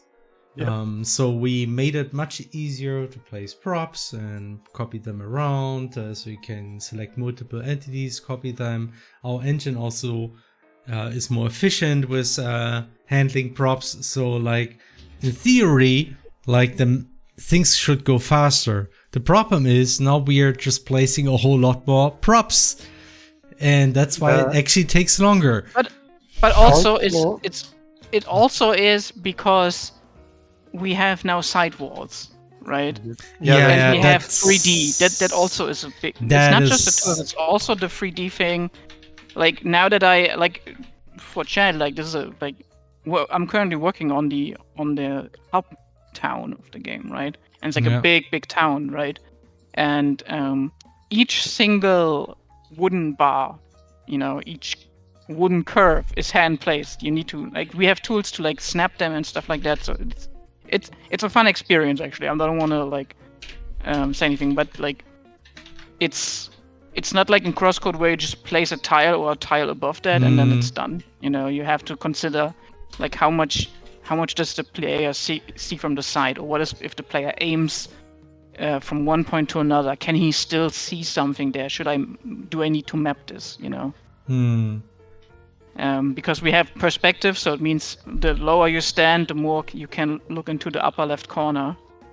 Yeah, or it's in the right definitely corner, that's another part of the reason why it's more work. Yeah. It's just okay. For like the props, we do have also some rules, I think, to like not Lol. overdo it. Oh my Like gosh. we This have is like a plane to place. Oh no, it's at 0, 0. That's not right. Yeah, it's because I didn't pass the settings to the parent function in the constructor. So that's the first time I made this bug, and it's like, ooh, okay, this There's break a things in a strong way. reminder of that one time where we had an actual Chrome issue. Where like Leia's position would get set to 0, 0. Was that a Chrome issue? I don't Yeah, I remember remember we made a Chrome issue ticket for it. that. Okay, well. So here we have it. It's Also, a very So big- have SCS software. What is SCS software? Also, bye, Baileys. Bye bye. Bye. It's a Chesh. Oh, a Chesh developer who did Euro Truck Simulator? What? Also a big factor for things taking longer. The maps are just bigger in Project Terra. than in Yeah, Chrome, yeah, because but you Yeah. travel faster. like this isn't too much. They're not too much bigger. They're like end crosscode big. Some are bigger, admittedly. The first area like was a good test. Like we since then like shrunk down, and also, you know, create less maps. Like the area after the first area is much smaller since it is a hub area. We're gonna extend it anyway, so it didn't make sense to like plan it out fully in advance. But the area after that, which we internally call the swamp area, it's not gonna be entirely a swamp though. Is much smaller. And also more where is it? more like intertwined in the paths. Hmm. The devs of Euro and American China, they took several on from the modding scenes as full-time employees. I mean, yeah, of course, that makes sense. Because, like, it's really a lengthy process to work someone into your tools, right? Especially since our tools are not open for public. We made them, so we know how they work. You know, some of us even made them, so we know how they work internally and know exactly the quirks and how to work around them, right? So there isn't a possibility like Unity where someone can say, I know Unity, so we can show you this is Unity, this is how you play stuff in Unity, this is going to work the same in our game. Yeah. But with modding, people understand the engine, so they have an easier time getting into the whole process, I would say. Yeah, I mean, and our engine, even though it's entirely new, it's very much similar to CrossCode in many ways. So we didn't reinvent the wheel here. It's like a lot of stuff is. However, going back to the CrossCode editor, you always appreciate so much about the new editor in comparison. Whenever I mean, yeah, like sometimes it's even stuff like simple stuff like pressing F to flip something, right? It's a thing that happens a lot, more than you think. I just recently added that for scalables, and now that I've added it, I wish I had added it a year ago. Because I use it all the time. How did I did the first village without it? Yeah. It's so useful to just flip scalables for the roofs instead of selecting it from the editor. Or like when you want to ground an entity, right? Snap it to the plane below it. Or like Felix added this really cool visualizing for when you have an entity selected. It shows you exactly the shadow, so you know how high it is. Yeah, the outline of the shadow. So like here I can show it's like this, and if I move it over the wall, you can actually see how it's climbing up the wall. It's only based on tiles though, unfortunately, so not props, but that's usually enough. Yeah, that is. And also you can see like when it snaps to the edge of a tile, you know, it changes colors. So we sometimes have that with entities like roofs that are snapping to the center, like the intersection between 4 tiles, you know, or like snap directly into a tile grid. And so you know exactly, oh, I'm in tile grid, I'm exactly at the right position. And that helps a lot as well. Even to make things like have like symmetry for left and right? So you can like make sure that they have the same distance or something like that. Really, really useful stuff.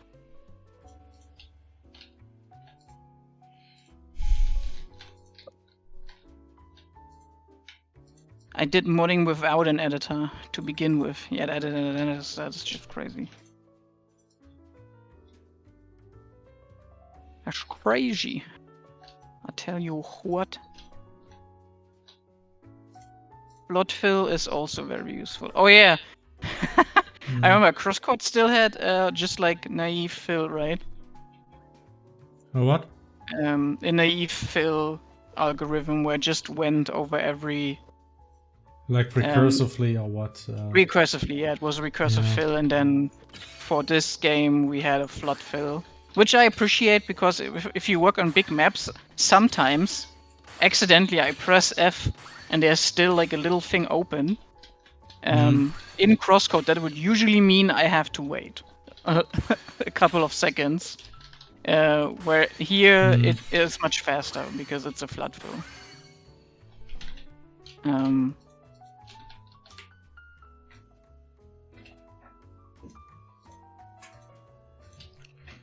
Okay, So I think in principle it works, though there's still a couple of things here I would improve a little bit. Like I think I want this one to actually have a line going into the ground, so it feels a bit more connected even if the barrier is gone. I think I will disable the shadow for this one here. What the heck, Ace? Are you guys utilizing STD tech to ensure the models have close proximity? Reproductive clumping? Huh? Reproductive clumping? Hey I think you're just trolling us right now. Ensure the models have close proximity. What the fuck is this? I don't I know. think it's trolling, considering it's STD tech. That's kind of What is STD tech? I don't- STD is a short term for sexual transmitted diseases. Yes. So Anna, we know that. yeah, are you sure? Yes, we know Okay. that, but let's assume that person means something as a technology used to like do models. I mean, from the sentence, it seems more like a trolling sentence. So I'm not sure. What is this? What? Messages? No, 100 something messages. Doesn't seem like a mod. Mayoff says that the symbols don't really mesh the design. I mean, honestly, yeah, we can still go over this, but to some extent, I wanted them to really stick out. I think the idea was to make them a bit more transparent, though. I think they're currently too opaque. Yes, don't worry too much about how it looks right now, Mayoff. Because what Felix is doing is just implementing the technology first, right? Yeah, we can And then still we can go over this. Yeah, we can go over the designs after that. It's usually a thing that comes after. Yeah, but honestly, I'm not even sure I agree though, because I feel it's less important that they look in design, it's more important that you actually see them.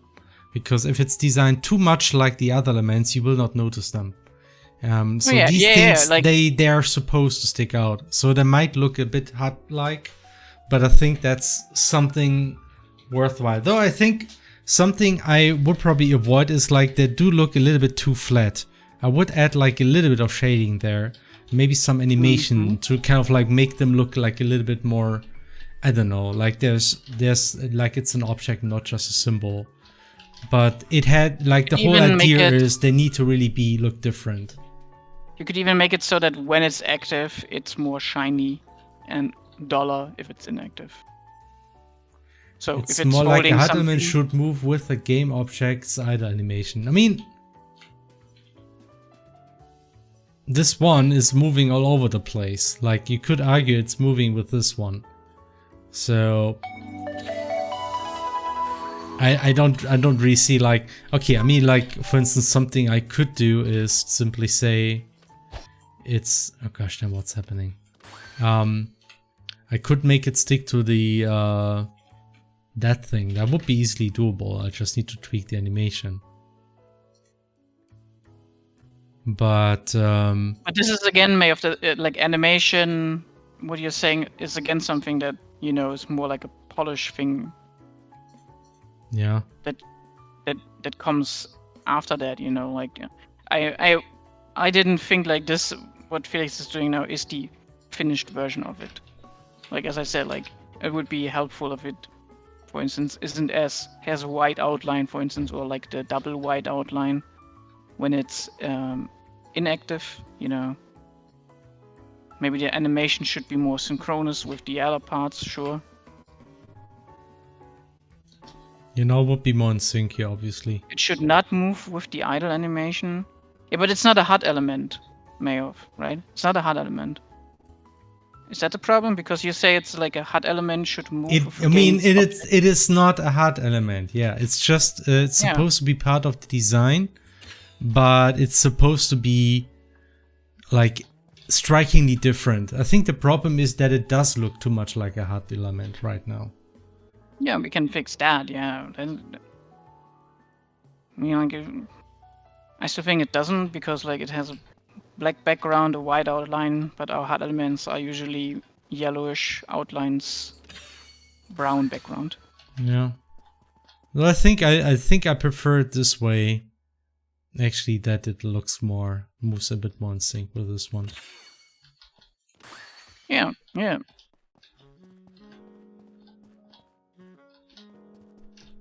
Right now, But if you yeah. like shoot an arrow and let the arrow be inside of that thing. Yeah, this one is now, it's not in sync now. Actually, probably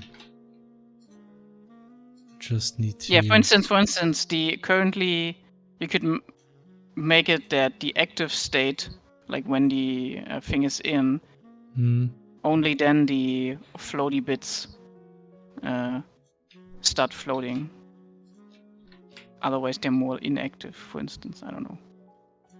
What do you mean? Again, that is like it's a very polished thing, a very like iterative thing. I'm pretty sure we'll talk about this next week. Yeah, but honestly, I probably will go over this again. But honestly, this is again like we are polishing too much in this game. Honestly, this is not a thing. Like we could just leave it like this, and it's probably gonna be fine. I think most people will not complain about this. Like we probably will go an extra strap and make them look more in place. But honestly, again, like we are really working with a very high bar here already. Can you also change the lighting so the shadow isn't directly behind this? Behind the element and so dark? This one here, you mean? Yeah. I mean like the dark that's a default. I just need to change the default climate at some point. If I change this to any other climate, it's the shadows won't be as strong. Like the southern climate, for instance. I guess that's why the devil is in the detail. Yeah, that's our motto. But there's a point where we can say like, all right, let's move forward. I mean, we are currently in that phase. We're currently moving forward a lot, right? Yeah. Where we like move forward. The story goes a lot forward. Felix is doing this, but this is really something we need to make for the player to have like a cognitive ability to understand what is currently active. I mean, we are doing this because we had a puzzle where we realized, okay, this puzzle in principle works, but it's kind of hard to tell what happens when you do what. And that's why we thought, okay, we need to add an element like this, I suppose. Mm-hmm.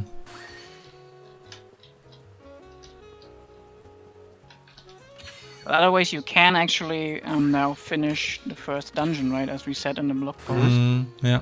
And so this is a big chunk of game already, to be fair, for like new players, right? Like a new player already has a good game time there. For what we think is the demo of the game. True. I mean, there's like still a bit of minor polish here and there, I think. But still basically finished.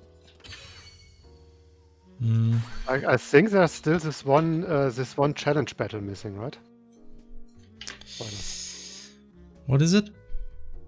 In the dungeons, there's still this one optional combat. Yeah, like the dungeon, it's not 100% complete. Yeah, but the mandatory stuff is finished. Yeah. And also polished, I think, right? I mean, I don't think there's much to do. It is very, very, very polished. Yeah. Like, the boss is insanity. The boss is so good. And I don't even mean just our boss, like Felix, who's our boss, but I mean the dungeon boss. He's really good. Well, like Felix is okay. Like he's decent. He's K. He's K.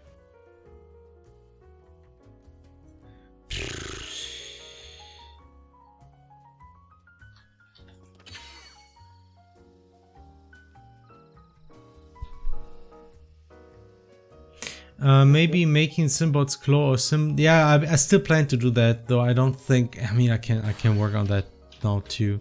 I'm currently trying to figure out somehow. I don't know how to place this here in a way that doesn't look shit.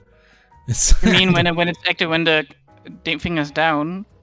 Maybe make the line longer. Yeah. I want to make the line longer, definitely. That's one way to do that, honestly, yeah.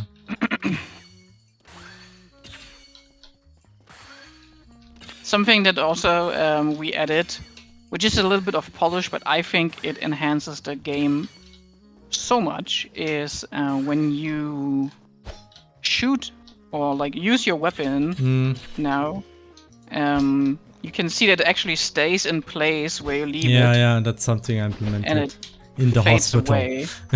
So- Which is, it just looks so good. Like, do a sword attack. Like, it looks so good with the sword or the hammer. yeah. Whoop. You can just dash out of whatever, and it just stays there. You know, it's Yeah. such a minor little thing to visually, but it adds so much, I think. But it is a lot of stuff, technology-wise, right? It's like I we actually mean, copy the whole figure, but whole only figure, display yeah. the weapon, and yeah, then we show an effect on it. So that's pretty much it. Yeah, it wasn't actually that hard to implement. It was just a little bit busy work, but I had this idea for a long time. I think at least for like 3 or 4 months, and I just pushed it forward and said, okay, I will work on that sometime when like the very important stuff is done. And I thought like end of last year was a good time, or like around New Year's.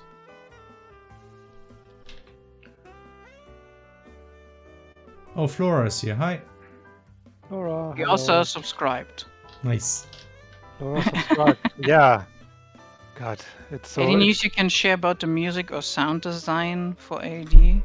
What particular are you wondering about? Like, who's doing the music? And sound Like- design? Flora is right here. She does sound. Yeah, I mean, music will again be done by Dennis. At least that's still the plan right now. So there's still like not too much music, but we hope soon we'll be able to really catch up with creating more music for the game. So I'm really looking forward to that personally. Okay, before I know, let me just Also, implement the line. Yeah, we also do have another person for sounds that worked on some sounds, like especially these divine art sounds in the like big whoops. Mm. I think he worked on them, right? You mean like Iron? Yeah. Yeah, he's we have a second sound designer now helping out next to Flora.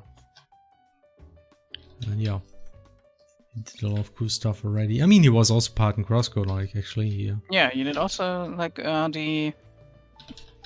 I think A lot of the elemental hit sounds specifically have Heat been by him. and cold and shock, I think, I because th- I Wave was think- done by Flora. I'm not sure actually. I think Wave was also done, like all the hit No, I sounds. think I it wa- think. The hit sounds, yeah, but the like a lot of the whoop whoop sounds were done by Flora. Yeah, like The dubstep. Flora did also some stuff. Because like who else should do these? Obviously, it's Flora. Mm.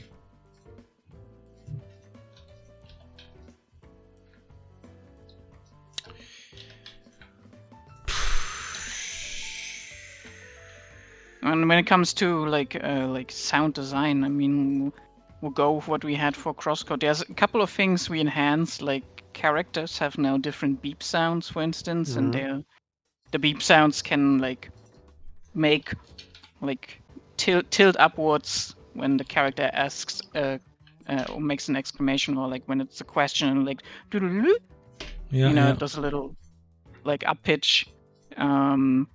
There's a much more easier to implement like sound path entity, you know, where you like want a certain path along a waterfall, for instance, or along a lake to play the same sound, and you don't need to place multiple little sound sources, but you can play one sound entity and then it follows this like line you put in there, or these points.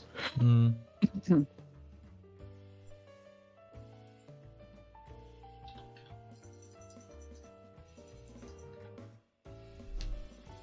Mm.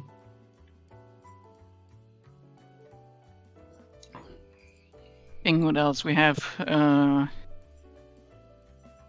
All the menu sounds are there. There are a couple of menu sounds missing, but nothing like major. Most of them were done by Flora as well, with some like the skill learn sound I think is done by Iron. We had a lot of iteration over that one. I think there are like 10 or 11 iterations over the skill learn sound. Yeah, yeah. Until we ended with something that we all felt, alright, this sounds good. This is good. But it was really important to me. It was a sound that players hear a lot. So it can't be too annoying. But it should have some impact, some coolness in there.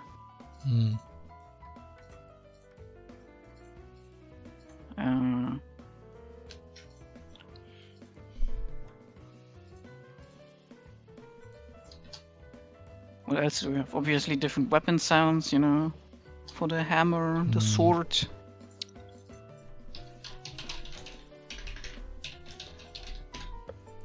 Oh yeah, and Dennis's stuff that he posts. Yeah, he's like,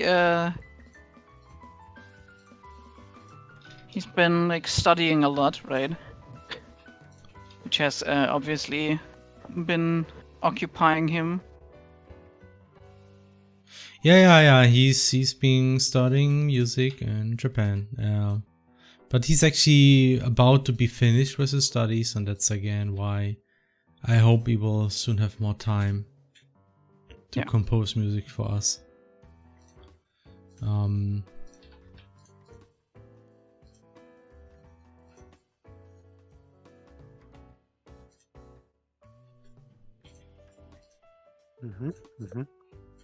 Okay, so I've been enjoying Dennis's orchestra stuff he posts on YouTube. Yeah, we already talked about part that. of this. Yeah. No, you didn't. Yeah, I did. I literally just did. Don't gaslight me. I will say that I think it's great. It is great. That is true. Okay.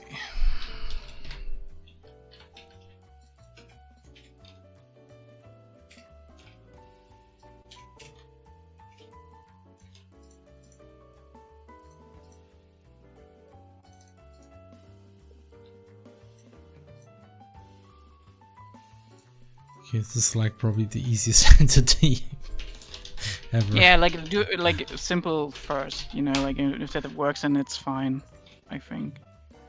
I'm thinking like the only you can play an effect on it, right? Yeah, I plan to do that in Yeah. the end. Like there will be effects to kind of make it beep more, blink more.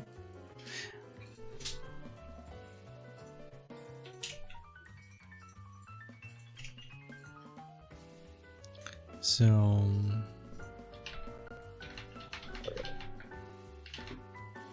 What's the time? Ooh, bedtime. Nice. Alright, gang. Time for me to sleep. all right. See what Monday brings. Lots of mapping. Lots. Mapping of Monday. mapping. It's Mapping Monday. Let's go. And then it's these maps. These Dienstag? I do like my commits recently are all puns or like. Yeah, I've seen. I'm SMHing my head over this unprofessional behavior. Yeah, I'm adding the necessary like joy into our commit history. I mean, I would never make unprofessional commit messages. Never. Except in crosscode post-release, but True. Hidden stash progress. Okay, yeah, okay. I kind of had to spice those things up a bit, otherwise it would just be the same message for like the last week. Yeah, that's the same for me right now, right? Like for chat to know, like we're planning 5 maps for the hub city, right? For like, as I said, it's a big city, and just like with the first village, you're going through like stages of development in the city, right? So you basically per map you have 3 states: an unfinished one, a half-finished one, and a finished one.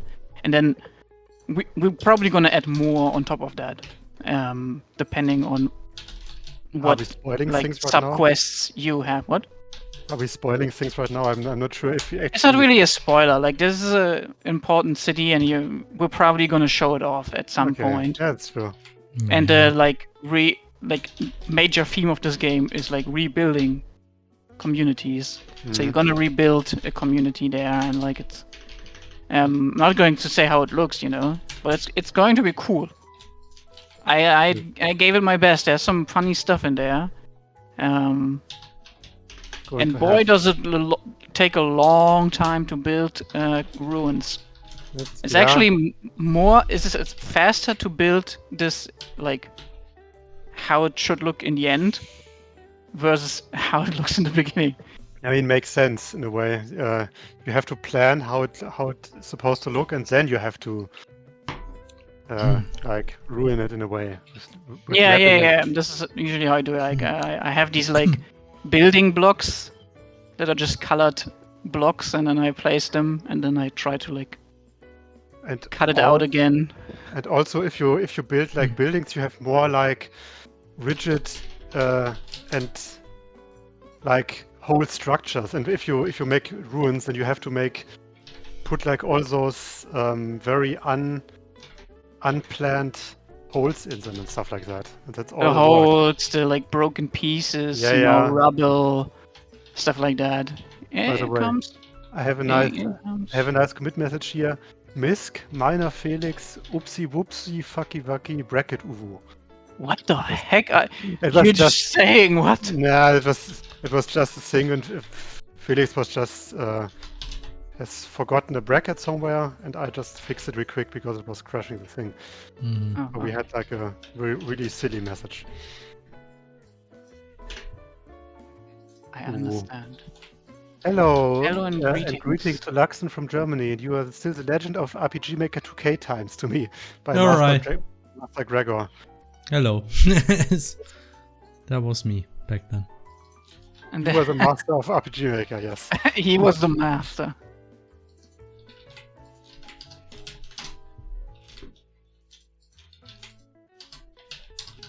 If you like German RPG Maker games, you should certainly check out, what was it again?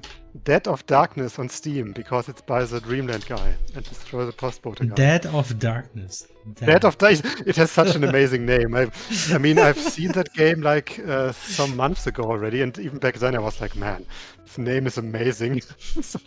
It's a very RPG Maker name. Yeah, totally. It's a very RPG Maker horror game, certainly. It's like Dead of Darkness. Dead of Darkness, and as I said, it already got some press, so that's nice. Anyway, I got a pee, and Stefan wants to go, so I'm gonna say bye, Stefan. Goodbye. We will see each other tomorrow. We hear each other tomorrow. Well, yeah, that's enough. That's true. That's enough. That's enough for me. We could have also just said smell ya later, but we don't have that Smell you later. television. Okay. I will send you a fart in the post. Yeah, in an envelope. In a sealed envelope. All right, guys. Okay. Bye bye. Have a good Bye. time, and remember, don't forget to brush your teeth. And don't fart in an elevator. Fart into an envelope. And send it to Radical Fish Games. You can find our address on the homepage. I mean, okay. The Dead of Darkness, richtig. Right, that's Okay.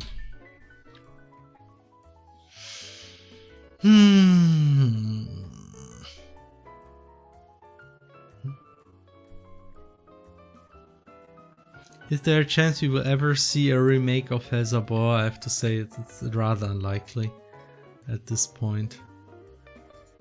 I mean, if anything, I would make a game that has maybe similar themes, a similar idea, but I would change a lot of stuff. Also the combat system. I recently had some ideas for a turn-based combat system.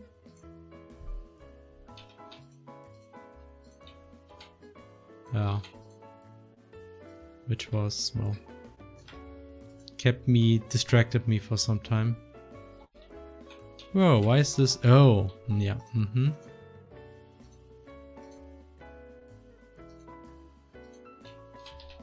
Let's fix this really quick.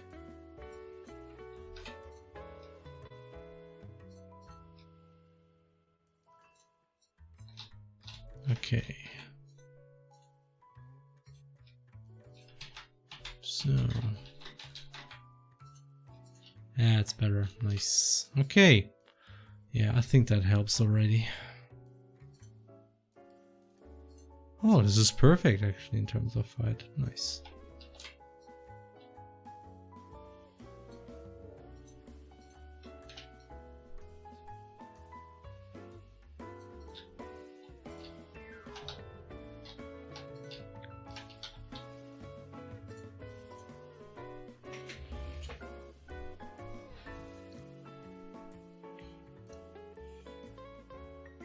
Yeah, like sometimes I feel like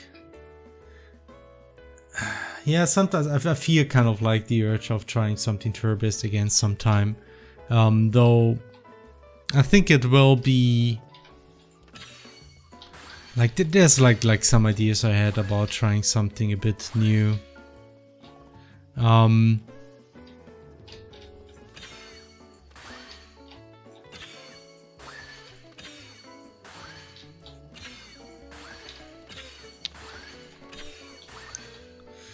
Like, it would be something in the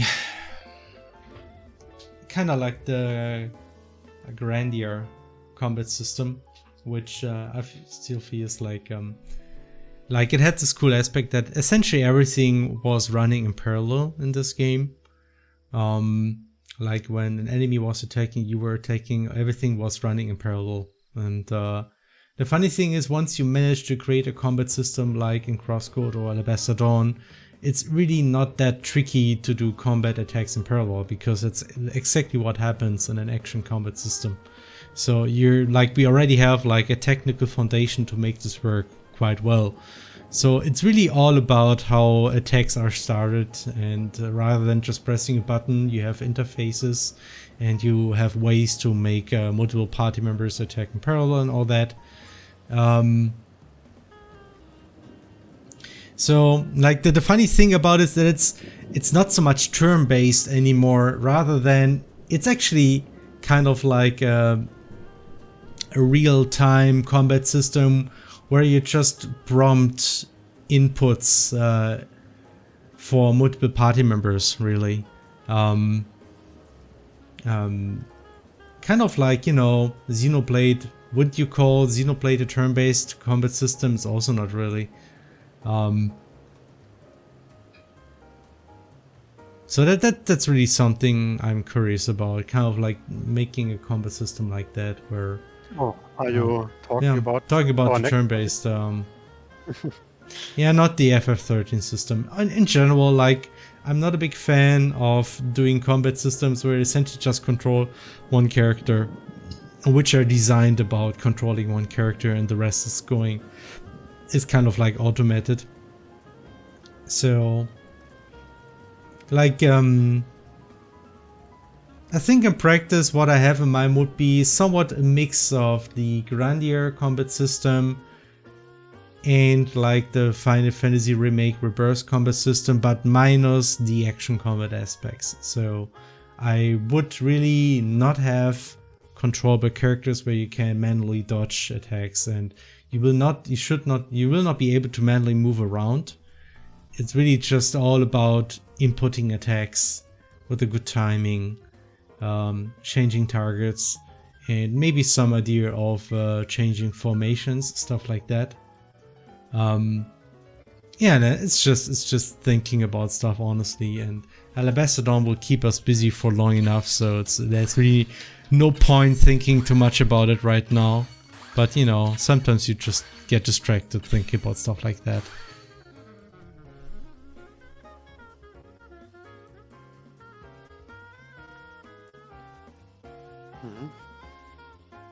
Sadly, I also couldn't stand the old school Final Fantasy VI ones anymore, especially just the sheer amount of fights. Yeah, I mean, that's the problem with the... Yeah. with the random encounters and stuff.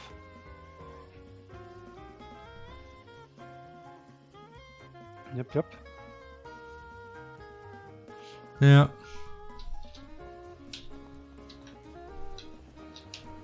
Yeah, there are definitely some interesting ideas to be had if we ever switch to a less pure action style combat, like because it would be more system driven and things like that. Yeah. Honestly, what I really like about the idea of having attacks happen in parallel is just the way how things can run in parallel and how you can make this part of the gameplay. Like, imagine that an enemy does like a very, very strong attack, but is really, really heavily telegraphed. Like there's like a whole charge thing happening, and like a charge power which goes on for like 5 seconds. And in this time, if you really kind of like paid attention, there's a lot of ways how you can intercept this attack with certain skills which may interrupt it, may protect your party members, may weaken the damage, you know, all kind of stuff. There's like so many cool ideas there, and like so much potential. And I feel like this hasn't been done too much, at least I don't know of action or combat systems that really emphasize this. Because I mean, Grandia did this in that you could time your attacks in a way to interrupt enemy attacks, but I think that was mostly it, and I think it was actually a bit too easy to abuse the system. At least I remember that Grandia fights ended up being a bit too easy in the end.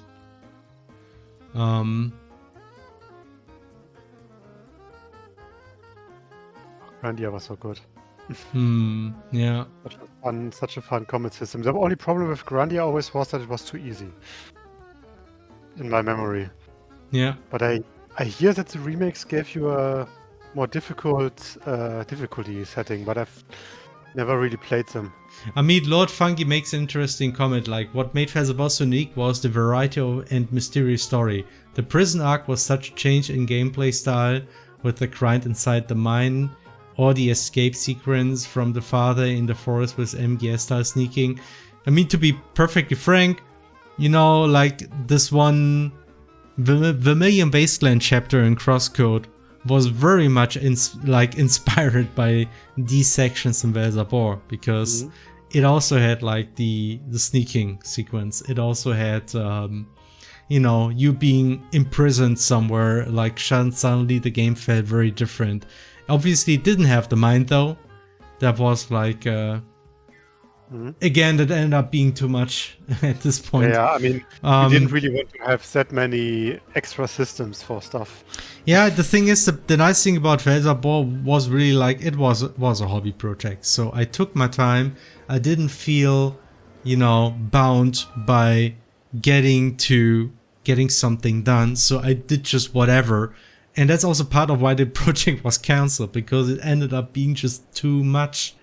And that's why I also feel like a little careful of promising to just completing that game, because it was, yeah, it was just too ambitious in many ways. Yeah. By the way, Felix, and also just some background. This whole thing, like being imprisoned and everything changes, is actually inspired by Xenogears, because Xenogears did that too, and I really love that part in the game. So that's just for some background. That's why I do this in all my games, because of Xenogears. Nice. Yeah. That's nice. Yeah, I mean, it is a very good setup usually that you have in a lot of RPGs. I mean, Final Fantasy VIII had that. Yeah, that's also like a prison thing. Yeah.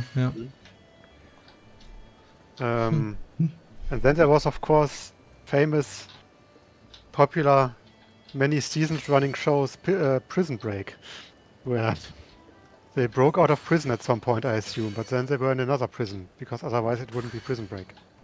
Okay. I assume. I've never actually watched the show. I was just always wondering why a Prison Break show had like 8 seasons or whatever. Oh yeah, Half-Life, of course, Half-Life. I mean, you have that in so many games because it's like, and just a very interesting concept.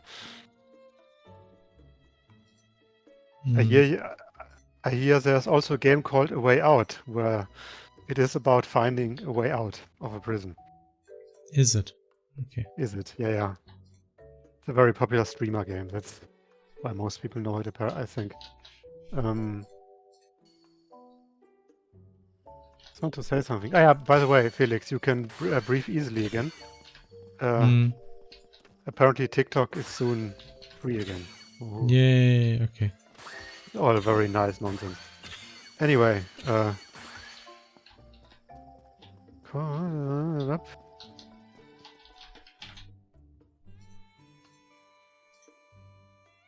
and Grandia 1 was so good. Again, it's mostly just that the game was a bit too easy, and the navigation in some of the later dungeons was a bit, was a bit painful. I think it would need a better map or something. Still remember how I basically spent hours running around this one tower and not finding where to go. Because everything looked the same and you had to use so many weird teleporters and stuff like that.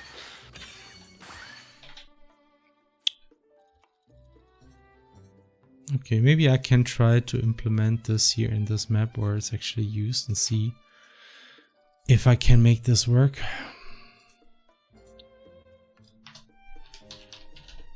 By the way, Felix, you want to talk about your new favorite manga that you recently read?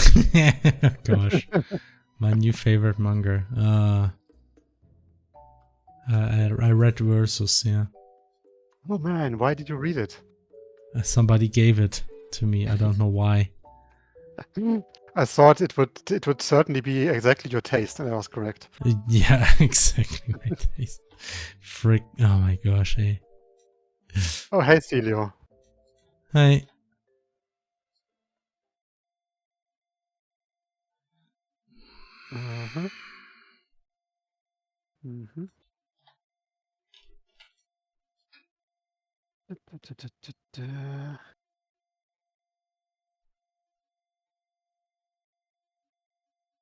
Wait, why is the music gone? Music? I don't know. Give me a second. I'm gonna...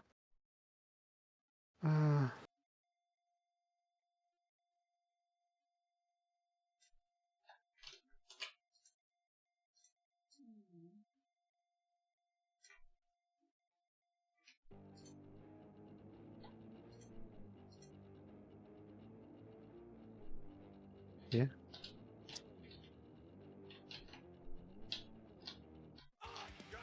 Okay, nope. What is this? Supposedly this was Bug Bumble, but I guess I found a metal remix or something. Okay. So much for that. I guess those exist too, yeah. That exists, yeah.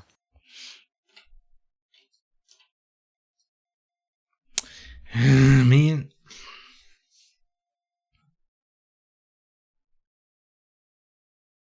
Okay, what is this?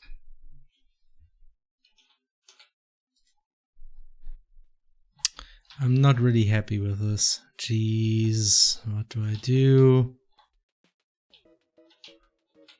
I think I just want to make those things here. Like, they have to look like this. And honestly, I just want to integrate them into the barriers. Or maybe, you know, I can just do this, or I don't know, like this. I mean, why not like this? It's fine.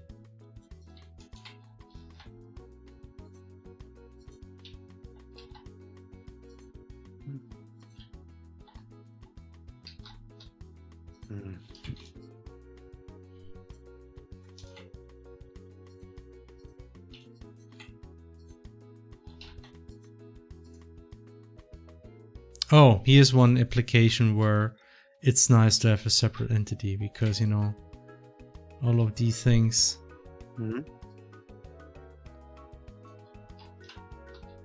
Hello, I was curious how long it took for you to create crosscode. 10 years. Not exactly, Yeah. but I mean, yeah, and also not all full time, and if, yeah. I mean, it was like 3 years in a more professional manner, considering that's when we did our crowdfunding and early access stuff for like the normal game.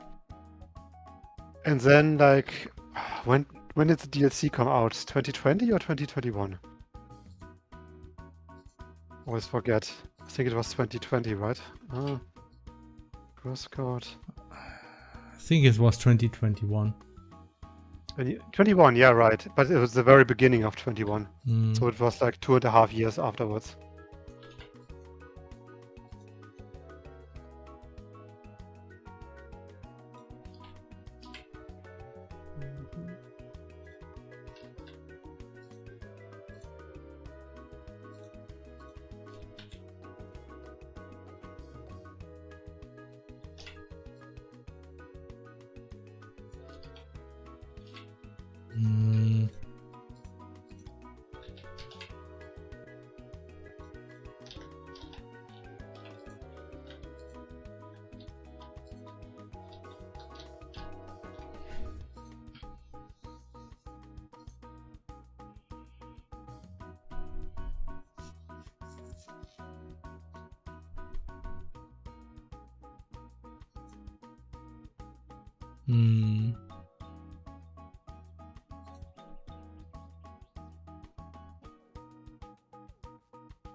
This is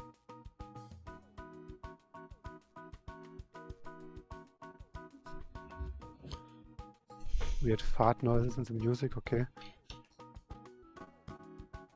Okay.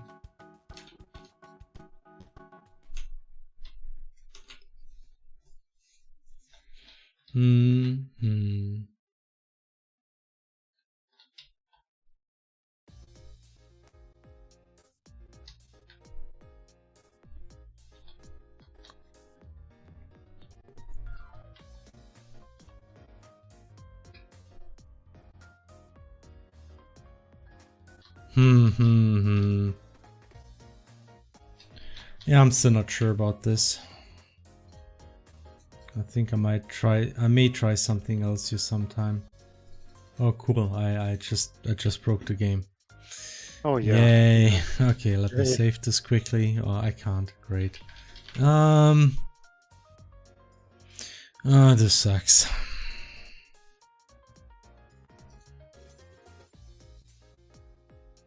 Are you guys currently aiming at the Switch 2? I suppose it doesn't really matter because of compatibility.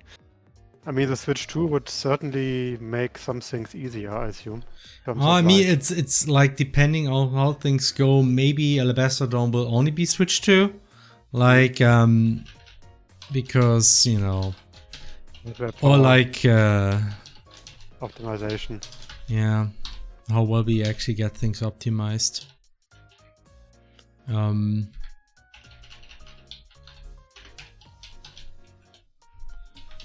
I mean, I think it's feasible to get this game to run on Switch, probably, at least to some extent. No, it doesn't use ray tracing. It's just that we have a weird technical foundation, which makes it tricky to really optimize things for a hardware like Switch. So that's why we have to see, really. But it does use some deferred shading, and it does do a lot more shading stuff in Crosscode, so.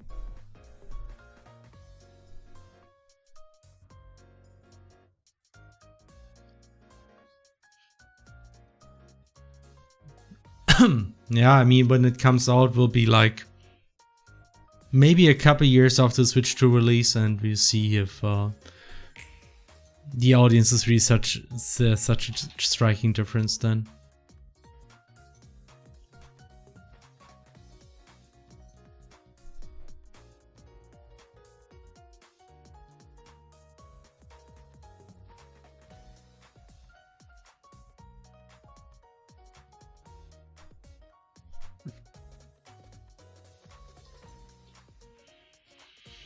Okay.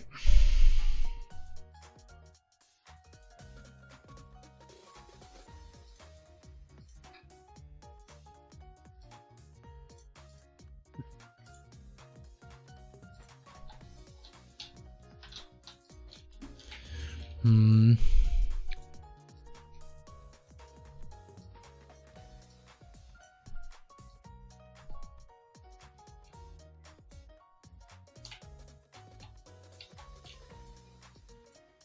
Hmm.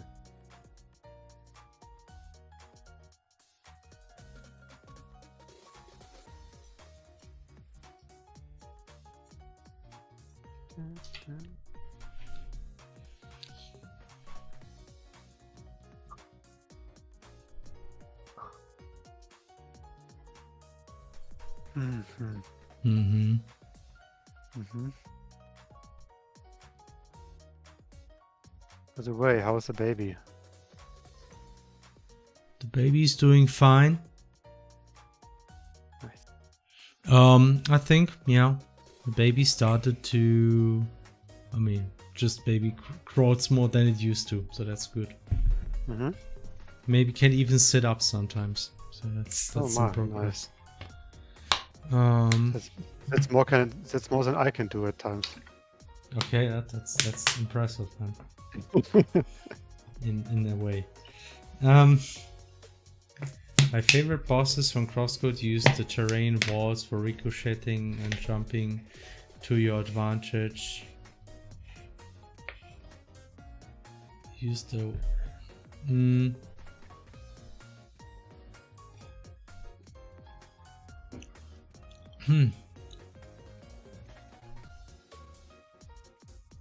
The different levels of terrain during final phase of the guard. Piston, the jumping between cars during Hilka and sliding. Will there be similar stuff in Alabaster Dawn? I mean, probably we'll do some stuff like that, since we have a similar technical foundation.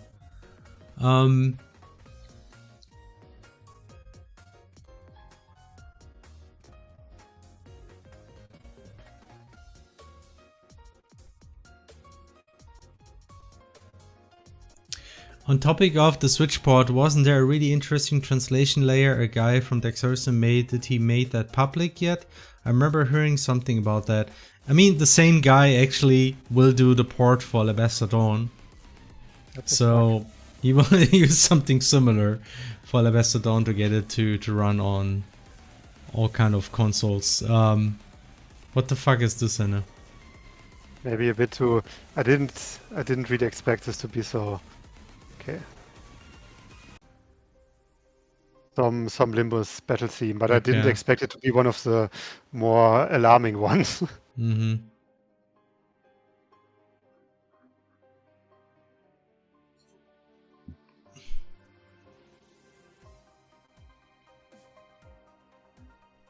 What question? Ace. Ace, yeah, or he actually posted okay, yeah. yeah. Remember the Game Boy Color crosscode port? Good old times. Wasn't that Yeah. the one that decayed? Like the Yeah, like Chinese bootleg thing? yeah, like the D-make, or what was it? No, Yeah. was more than a D-make.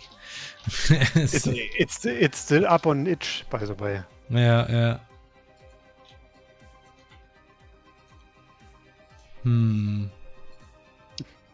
That sure was something.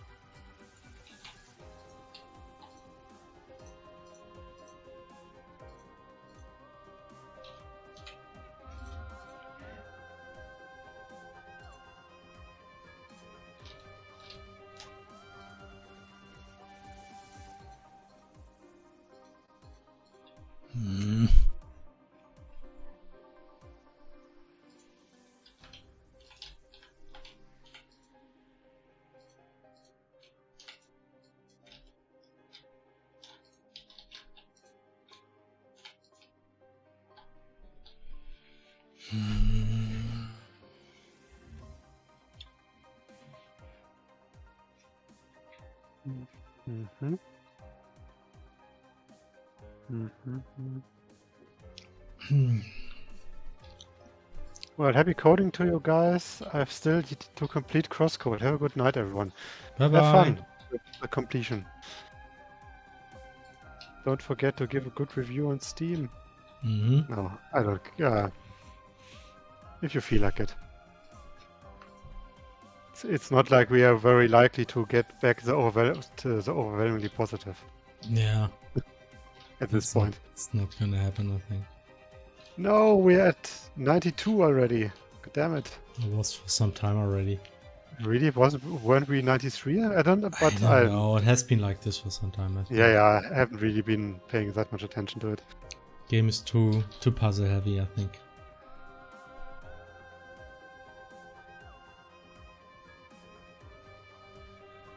How did you guys keep track of heights and crosscode? I really want to try making a top-down 2D game with different elevations. It's tricky, but essentially, like, the whole game is using like 3D physics to some extent. Like, every entity has actually 3 positions, X, Y, and Z, and yeah, that's really tricky to explain this in short, especially the rendering.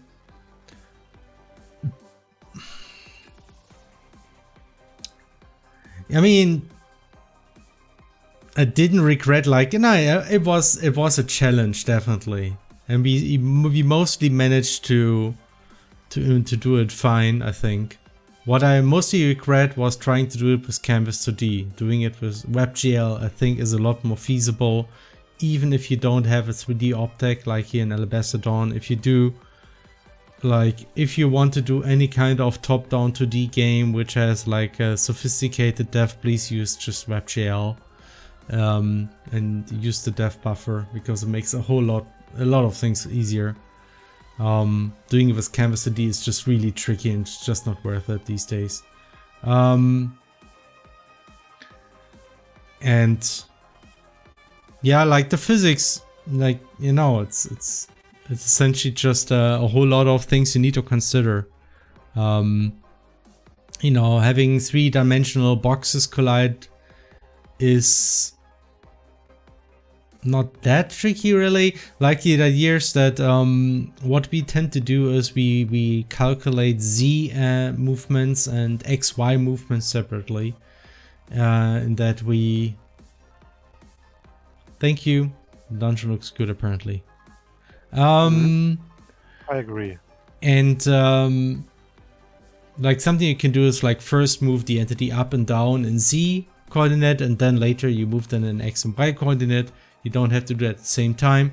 It turns out, like, for Alabaster Dawn, we had to tweak this a bit, so it's actually, it's still done one after the other, but like for the XY movement, we also consider the Z movement to correctly check some collisions. So it's, yeah, like, it's not something you can just quickly tell how to do that. It's like, it really is like a technical foundation that you need to create. Like, you need to have an engine that supports 3 dimensions, and then you kind of like create levels with 3 dimensions in mind.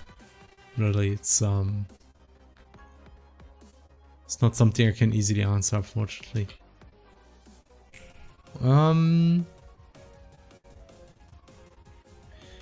Okay, so I'm not exactly done with those, but I'm actually, I don't know. I feel like I want to try a few things here first before I continue working on those. I mean, it is already pretty late, so it's not Yeah. like you... So maybe we can kind of like end the stream a little bit earlier. Though something I can try, show maybe.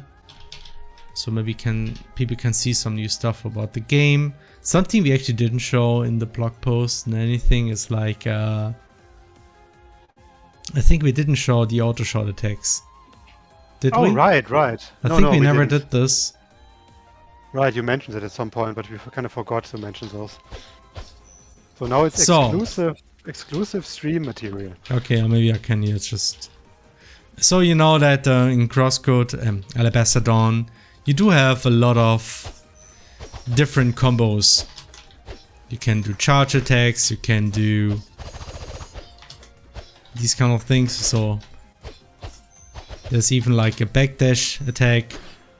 We have this for the sword, the hammer. Here, that's a default combo. There's like the delay combo. Then there's like hammer things continuously. The backdash. So there's like a whole lot of stuff. We recently implemented the same thing for range weapons too. So you can not just shoot, like you can shoot and you can also charged shoot. But then there's like a thing called auto shot, which when you play on gamepad, you just press the shoot button without aiming with the stick. And for mouse and keyboard, you can either use a separate mouse button or you just press attack and shoot at the same time. There's the left and right mouse button by default. So this is what happens when you do this for the crossbow. So by demo, you just shoot once, and here you get like 2 shots, and you can combo this into a finisher shot. And this one automatically aims since you're not aiming explicitly. And currently it tends to shoot stuff off screen. That's something I still need to change, I think. So so that's one thing you can do. You can also charge this one. Then you get like multiple arrows flying at the enemies at the same time, which also tend to fly off and off screen into stuff. But yeah. So, and then there's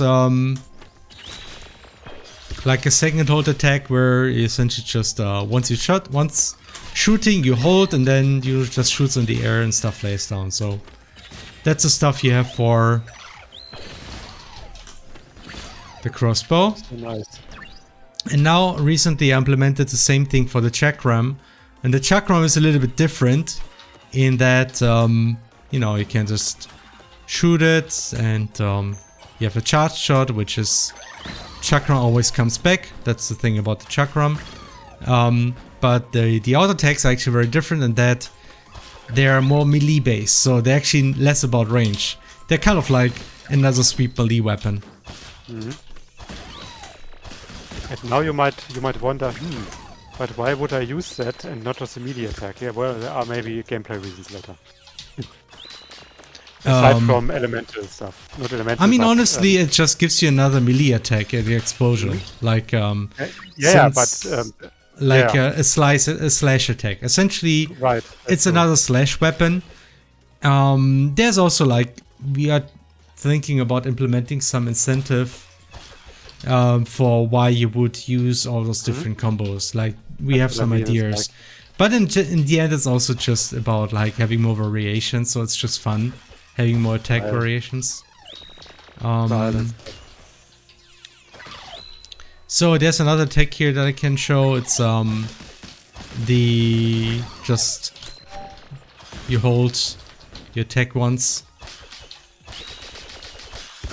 It doesn't work for this enemy though. This one is not vulnerable to slash, so. Spin like a ballerina. Or spin to win, rather.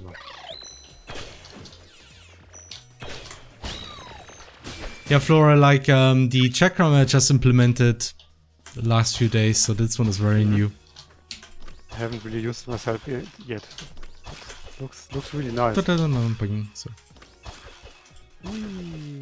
Yeah. It's also, I mean, it's like a really nice mass attack, mass enemy attack, because of course you have like a whirl attack with a sword, yes, but it has a charge, that one, and also it's like static, and this is like a moving alternative. Yeah, it's like it's good for mass combats, really. That's like I think the biggest application here. You still need to balance that. Might be a bit too overpowered, I think, at this point. It looks very powerful considering how much range. But then again, those enemies, they're also like, if I just attack them normally, they're just too weak. It's like I need better test maps. I mean, this map is a very good test map, as Celio already noticed. You mean because of this here or what? No, not that one, but that one too. Mm. He noticed the other thing. at the bottom Okay. right. Yeah. I mean, that's just Felix humor. You have to excuse him. Yeah, obviously I did that, obviously, yeah. This is also here. Anyway, so yeah, that's something that was recently implemented. Also combat arts, I mean, you may have seen that in the blog post and all that, so. Yep.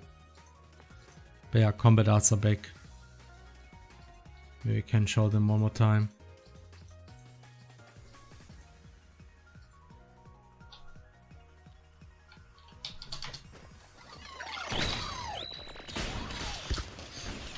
Boom. And they're also pretty useful, pretty powerful from what I mean, I've kind of used them a bit in recent quest test Yeah. runs, and they sure have some power. Yeah, we mainly have to rebalance stuff. Like, I want them to be powerful though, because I mean, you can't use them quite as much as in Crossroads. Yeah, that's the thing. They're kind of supposed to be between level 1 and level 2. Yeah. They're a bit combat more arts. powerful than level 1 combat arts. And yeah, like there's also status conditions, as you can see here. Brittle is like a status condition. They do work different from Crosscode in that you don't need to charge up a bar to actually get the attack the status condition to happen. You just need to use the right attack. And what happens instead is that the efficiency of the status condition really varies by the enemy type. And even sometimes like the timing. Like sometimes an enemy is just in a certain moment very vulnerable to a status condition. So this is something that can happen. So yeah, that's just how the system is designed now. I tried to get a little bit rid of the random factor for status conditions because it's very often makes it a little bit, I don't know, less fun in my opinion. So it's really just like another thing you can use to your advantage. And yeah, enemies can use it too, obviously. Yeah. Anyway, I think that's enough for today. Also, hi to I don't know how to say her name. Svina Logica. Chivna Logica. Yeah. Hello. Chivna. It might even be Chivna. I don't know. Yeah. Chvina. Yeah. It's so mesmerizing how smooth the animations are. Yes. I really like the animations too. That people did that are not me. The sound effects are so satisfying. The game really looks fantastic. Neat. Will you have some really tough farming grind spots with fast respawn for S-rank or something similar in this game? I think we discussed this recently in the Discord that we're not sure there will be like combat ranks again like in Crosscode, since the game will be balanced a bit differently. Though there tend to be spots where there are a lot of enemies, so that's something we probably will have. I actually thought of there's like some ways to make mass combats work. Like there's ways we can make that happen, but we have to still think about that, how to do that exactly. But yeah. Okay, I need to get the Among Us out of the screen here. People keep commenting out of this about the Among Us. Okay. Was the player model being animated with rotations a decision made because of Crosscode's giant sprite sheets? I mean, the idea happened because, yeah, I mean, you need to do a lot of sprites for a top-down game with many facing rotations, and I was trying to find a system where we can do very fluid animations with less work, or less pixel art work, and that's why we have this kind of system now, where, you know, we do rotate sprites and all that, but it allows us for a lot more fluid animations.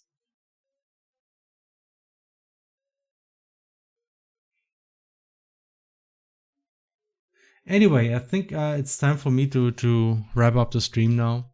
Music also stopped somehow. Yeah, it stopped again. I guess the playlist was just empty. Okay. Just play the proper ending music.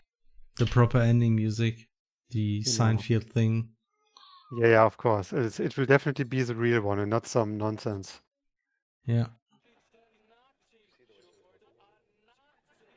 Yeah, it totally sounds like the real one. Okay, please Hmm. wrap it up before he starts rapping or something. All right, thanks everybody for watching today's Gamedev stream. We did make some progress, so we didn't get that far as I wanted. That's mostly because I think I want to think about the whole approach. I think I will make barriers configurable after all. And I was actually thinking here, it would be better to have something in the ground here specifically, because just having those floating objects actually is kind of, I don't know, it's too noisy. Having something in the ground would, I think, make things a bit more, you know, like having something float like this will always feel like, okay, I need to hit this.